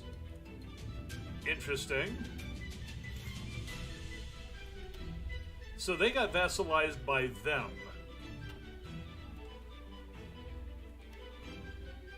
Hey, look, it's New Maryland. The United Ponies Alliance.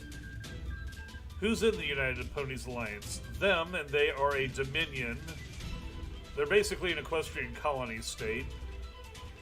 Jakistan was annexed. Okay, so at least Yakistan proper has reunited itself.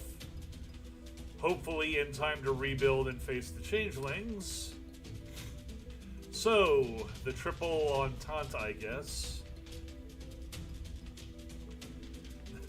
That's the opposite, I think. Oh, geez. Let's see. The Triple Entente World War II, I think, was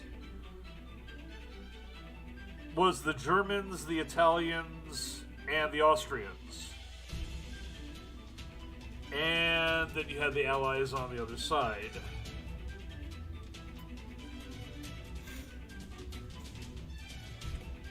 And then you had the Russians doing the Russian thing.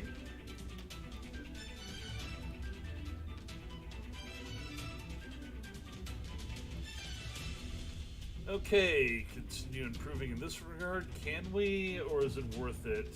Okay, it's still a bit advanced. We don't need oil anytime soon.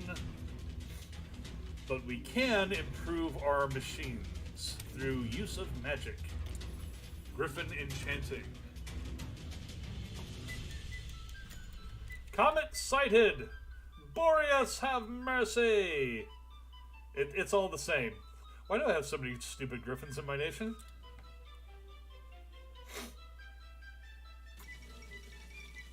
A long day and wetter. Governor T-Feather was shot on the stairs of his manor. The assailant escaped, and without a scapegoat to blame, the griffins turned on each other. The communists, harmonists, and fascists have exploded into street violence. After a long and bloody day, a long day and wetter, every griffin had but one simple question: what happens next? I think that's Nova Griffonia. I could be wrong. I forget where wetter is supposed to be.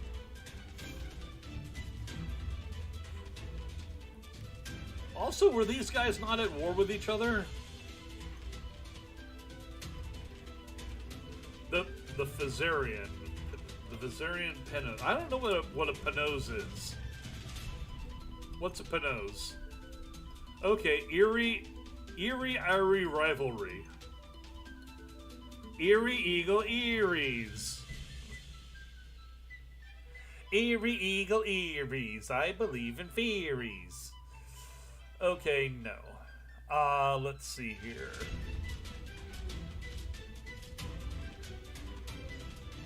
A bitter feud. Both houses as irreconcilable to each other as the sun and moon, day and night. Hello, Equestria. Equestria calling. They were able to reconcile. Okay, so they still have this rivalry, but I guess they're not immediately at war right now? That's... But they were at war. Speaking of... Oh, how's your little revolution going, you dicks? Well, with most of it taken care of here, let's go ahead and move these guys into Wonsitz, and let's move them down the coastline.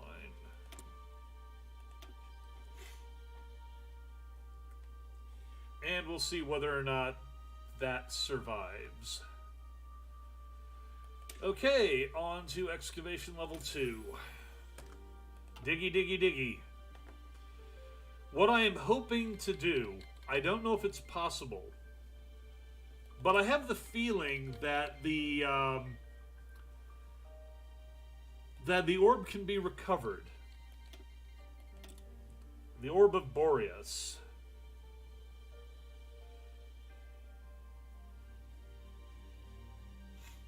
I don't know what happens if it is.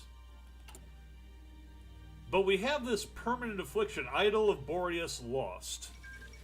Stability negative 30%. Theoretically, the only way to get that back is to get the idol. Kingdom with no king, but we have a king now, Grandpa Gruff. Or at least it's being built into Grandpa Gruff. Yeah, that's... He's being built up as the new king. It's good to be the king. So it's really a question of seeing which way these people go. Are they going to... Well, I mean, hell, they could invade me immediately. I don't know.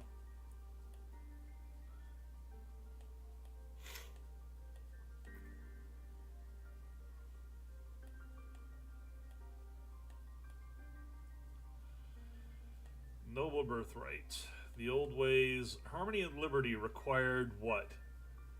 Current ruling party has to be... Okay, yeah, these are all determined by which party's in charge.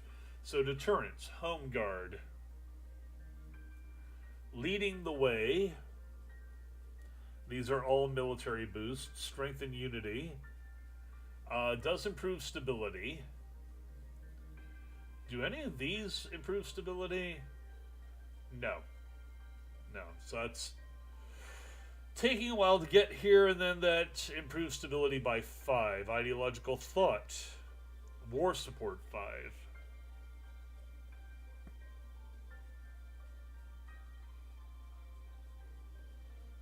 And none of these provide for it. Requires ideological thought. Well, that's going to be this one or the other. Expansionism, our own way, neutrality focus. For some weird reason, I read Jacksonianism in that descriptor, and it's actually nowhere there. Like, where the hell did I even get that from? Okay, so modernized society. None of these, as far as I know, get rid of the things I'm looking to get rid of.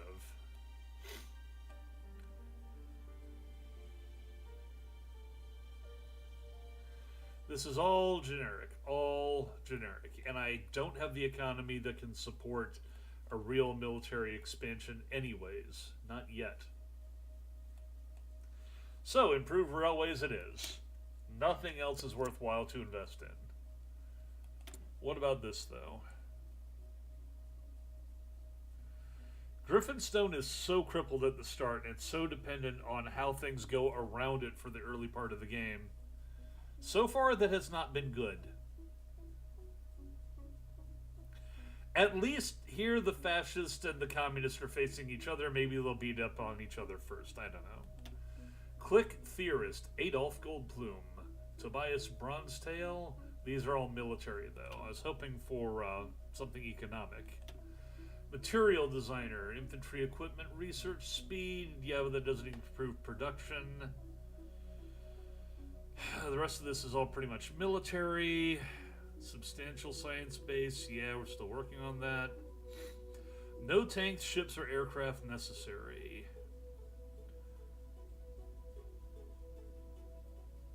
Volunteer only. Okay, we're doing good on pony power for right now. Export focus. That does help us out somewhat. Civilian economy.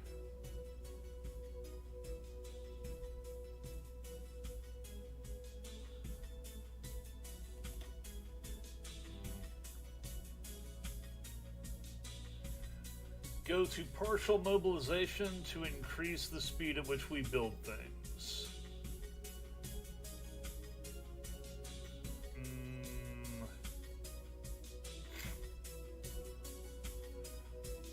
Our oil situation is not a problem, so partial mobilization it is. Go, go, go.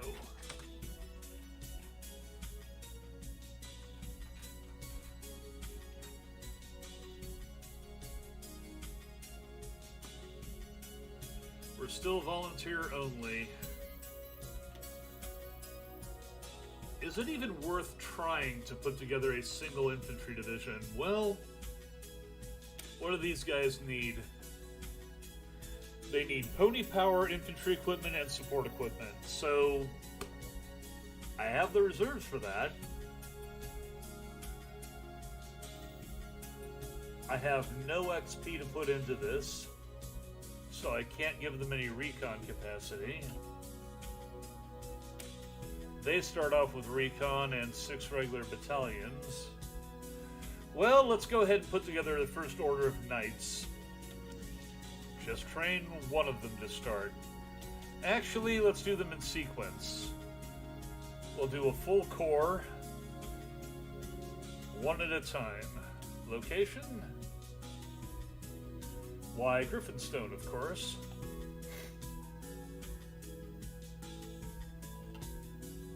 And immediately that eats about 10,000 troops, or 10,000 civilians.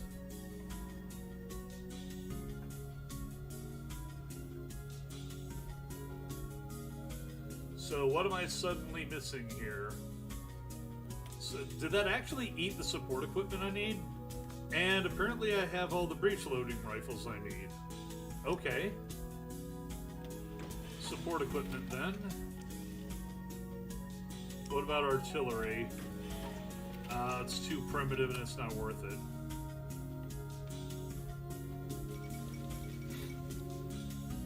The death of Nova Griffonian democracy.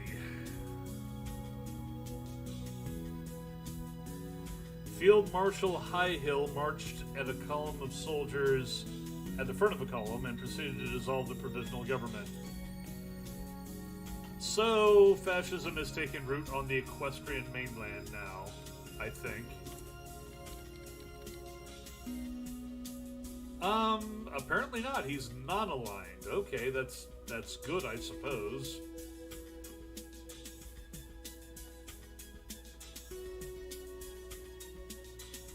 And then all these people are at war.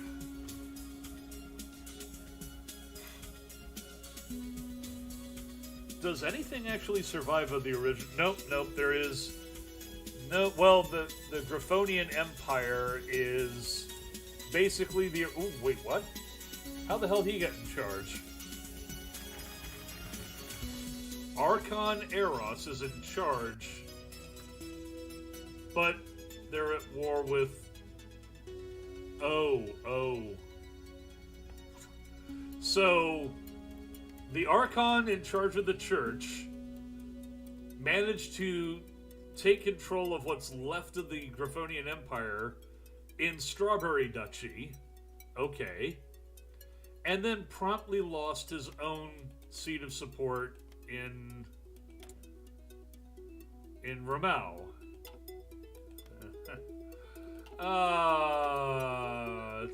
Keeping track of who's screwing who is very difficult. Who screwed who? Okay, so we're going from moderate poverty to low poverty. Good. It'll also increase our population capacity. We are short 1 aluminum. Big deal, don't really care. And we at least have enough of everything else to continue trade.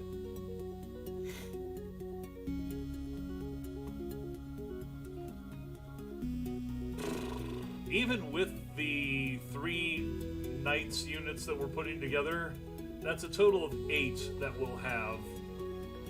And we won't have the pony power or griffin power to replenish them once a real war begins.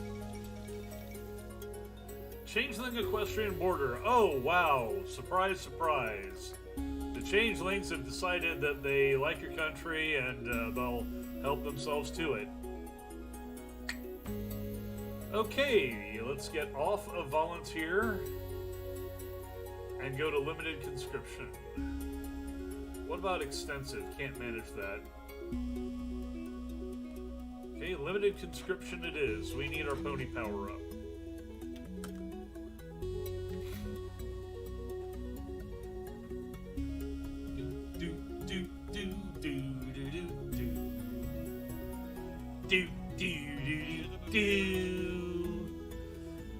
I guess at this point I can actually start training the forces to start getting some kind of experience level.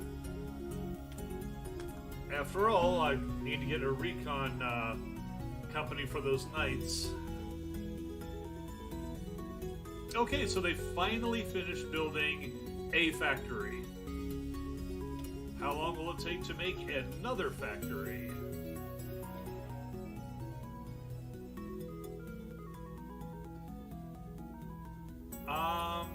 They'll get it done by August. Huh. That is not terrible. After that, maybe we can start getting some military factories, because we'll have at least a minimal base of civilian factories.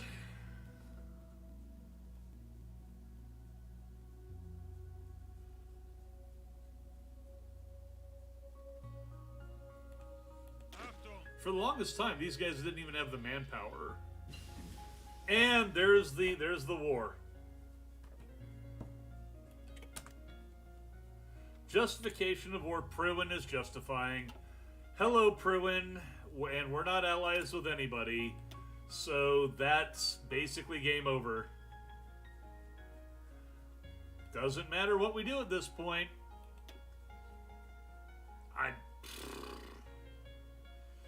Support weapons. That'll improve defenses, but it doesn't really matter.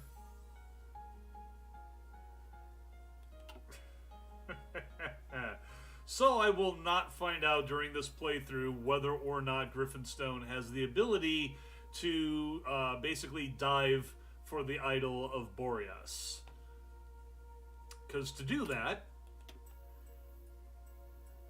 See, here's the thing. You know, I went to the wrong thing. Derp.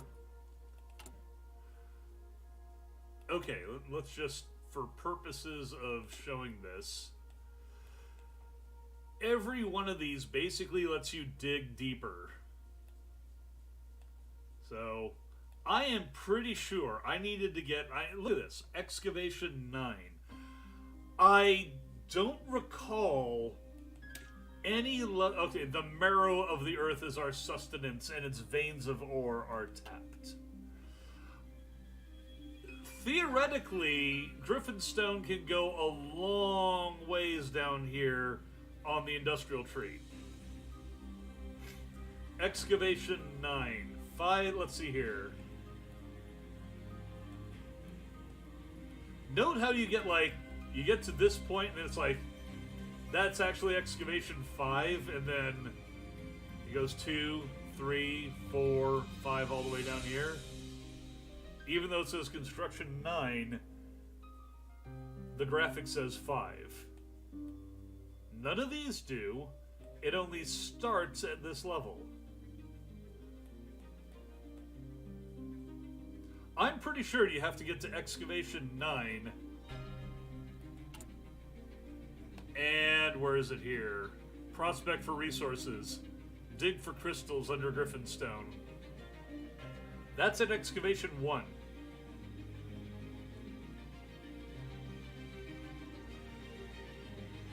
This is another reason why I needed civilian factories. I can't have those being interrupted, because if they are interrupted, it stops digging for crystals.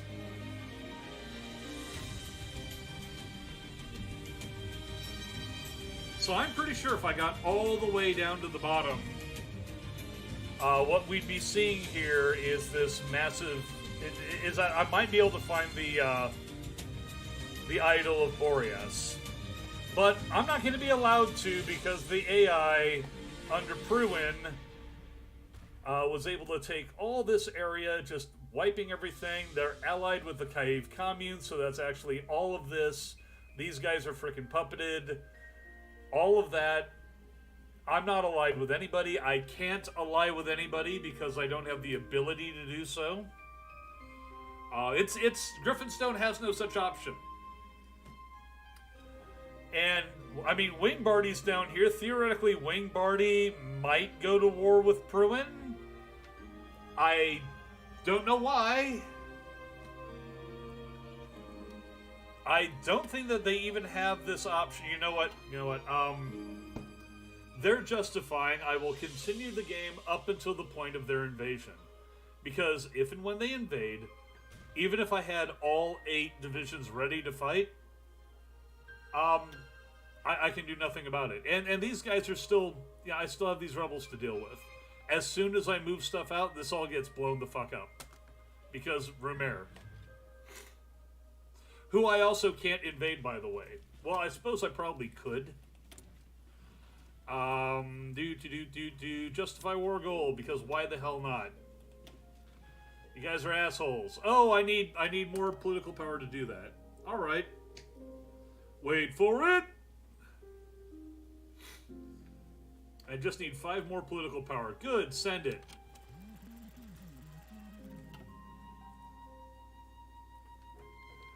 So you Irish want to pick a fight with us?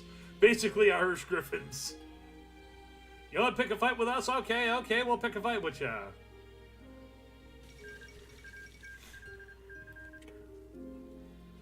That's in the Far East, I think. Who the hell invades them anyway? The Casa Free State decided that this state should not be free. Grandpa Gruff angered by Rumerian posturing. Yeah, because they've been picking fights with us. Screw these people.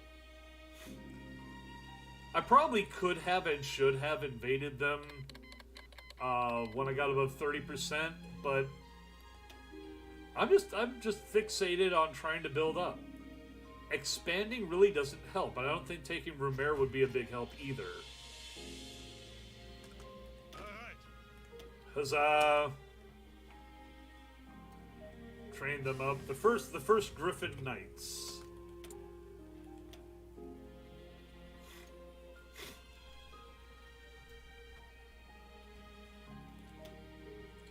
Yeah, that won't help even if I manage to get it up and running. That won't do a damn thing. Neither will any of this. It's literally too late.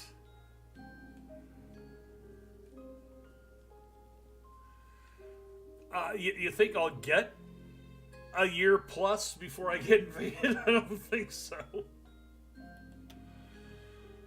Knights Division might be able to improve them slightly in the amount of time that I have. Dig for crystals under Griffinstone. Sure, why not? We're just starting. Here's the Great War going on over in Equestria on the other continent. It don't matter to me. But yep, there we go. We're at war. And I was hoping that there might be some situation where these guys went to war with them first, but I can't defend myself with only 6 divisions against everything these bastards can bring at us. I can't even set up a defensive line anywhere. I'm just screwed. So that is endgame.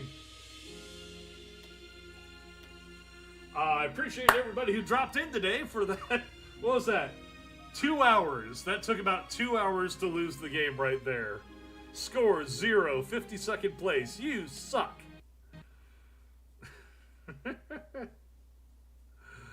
Oh, and instead of going to the main menu, it just crashed the game entirely.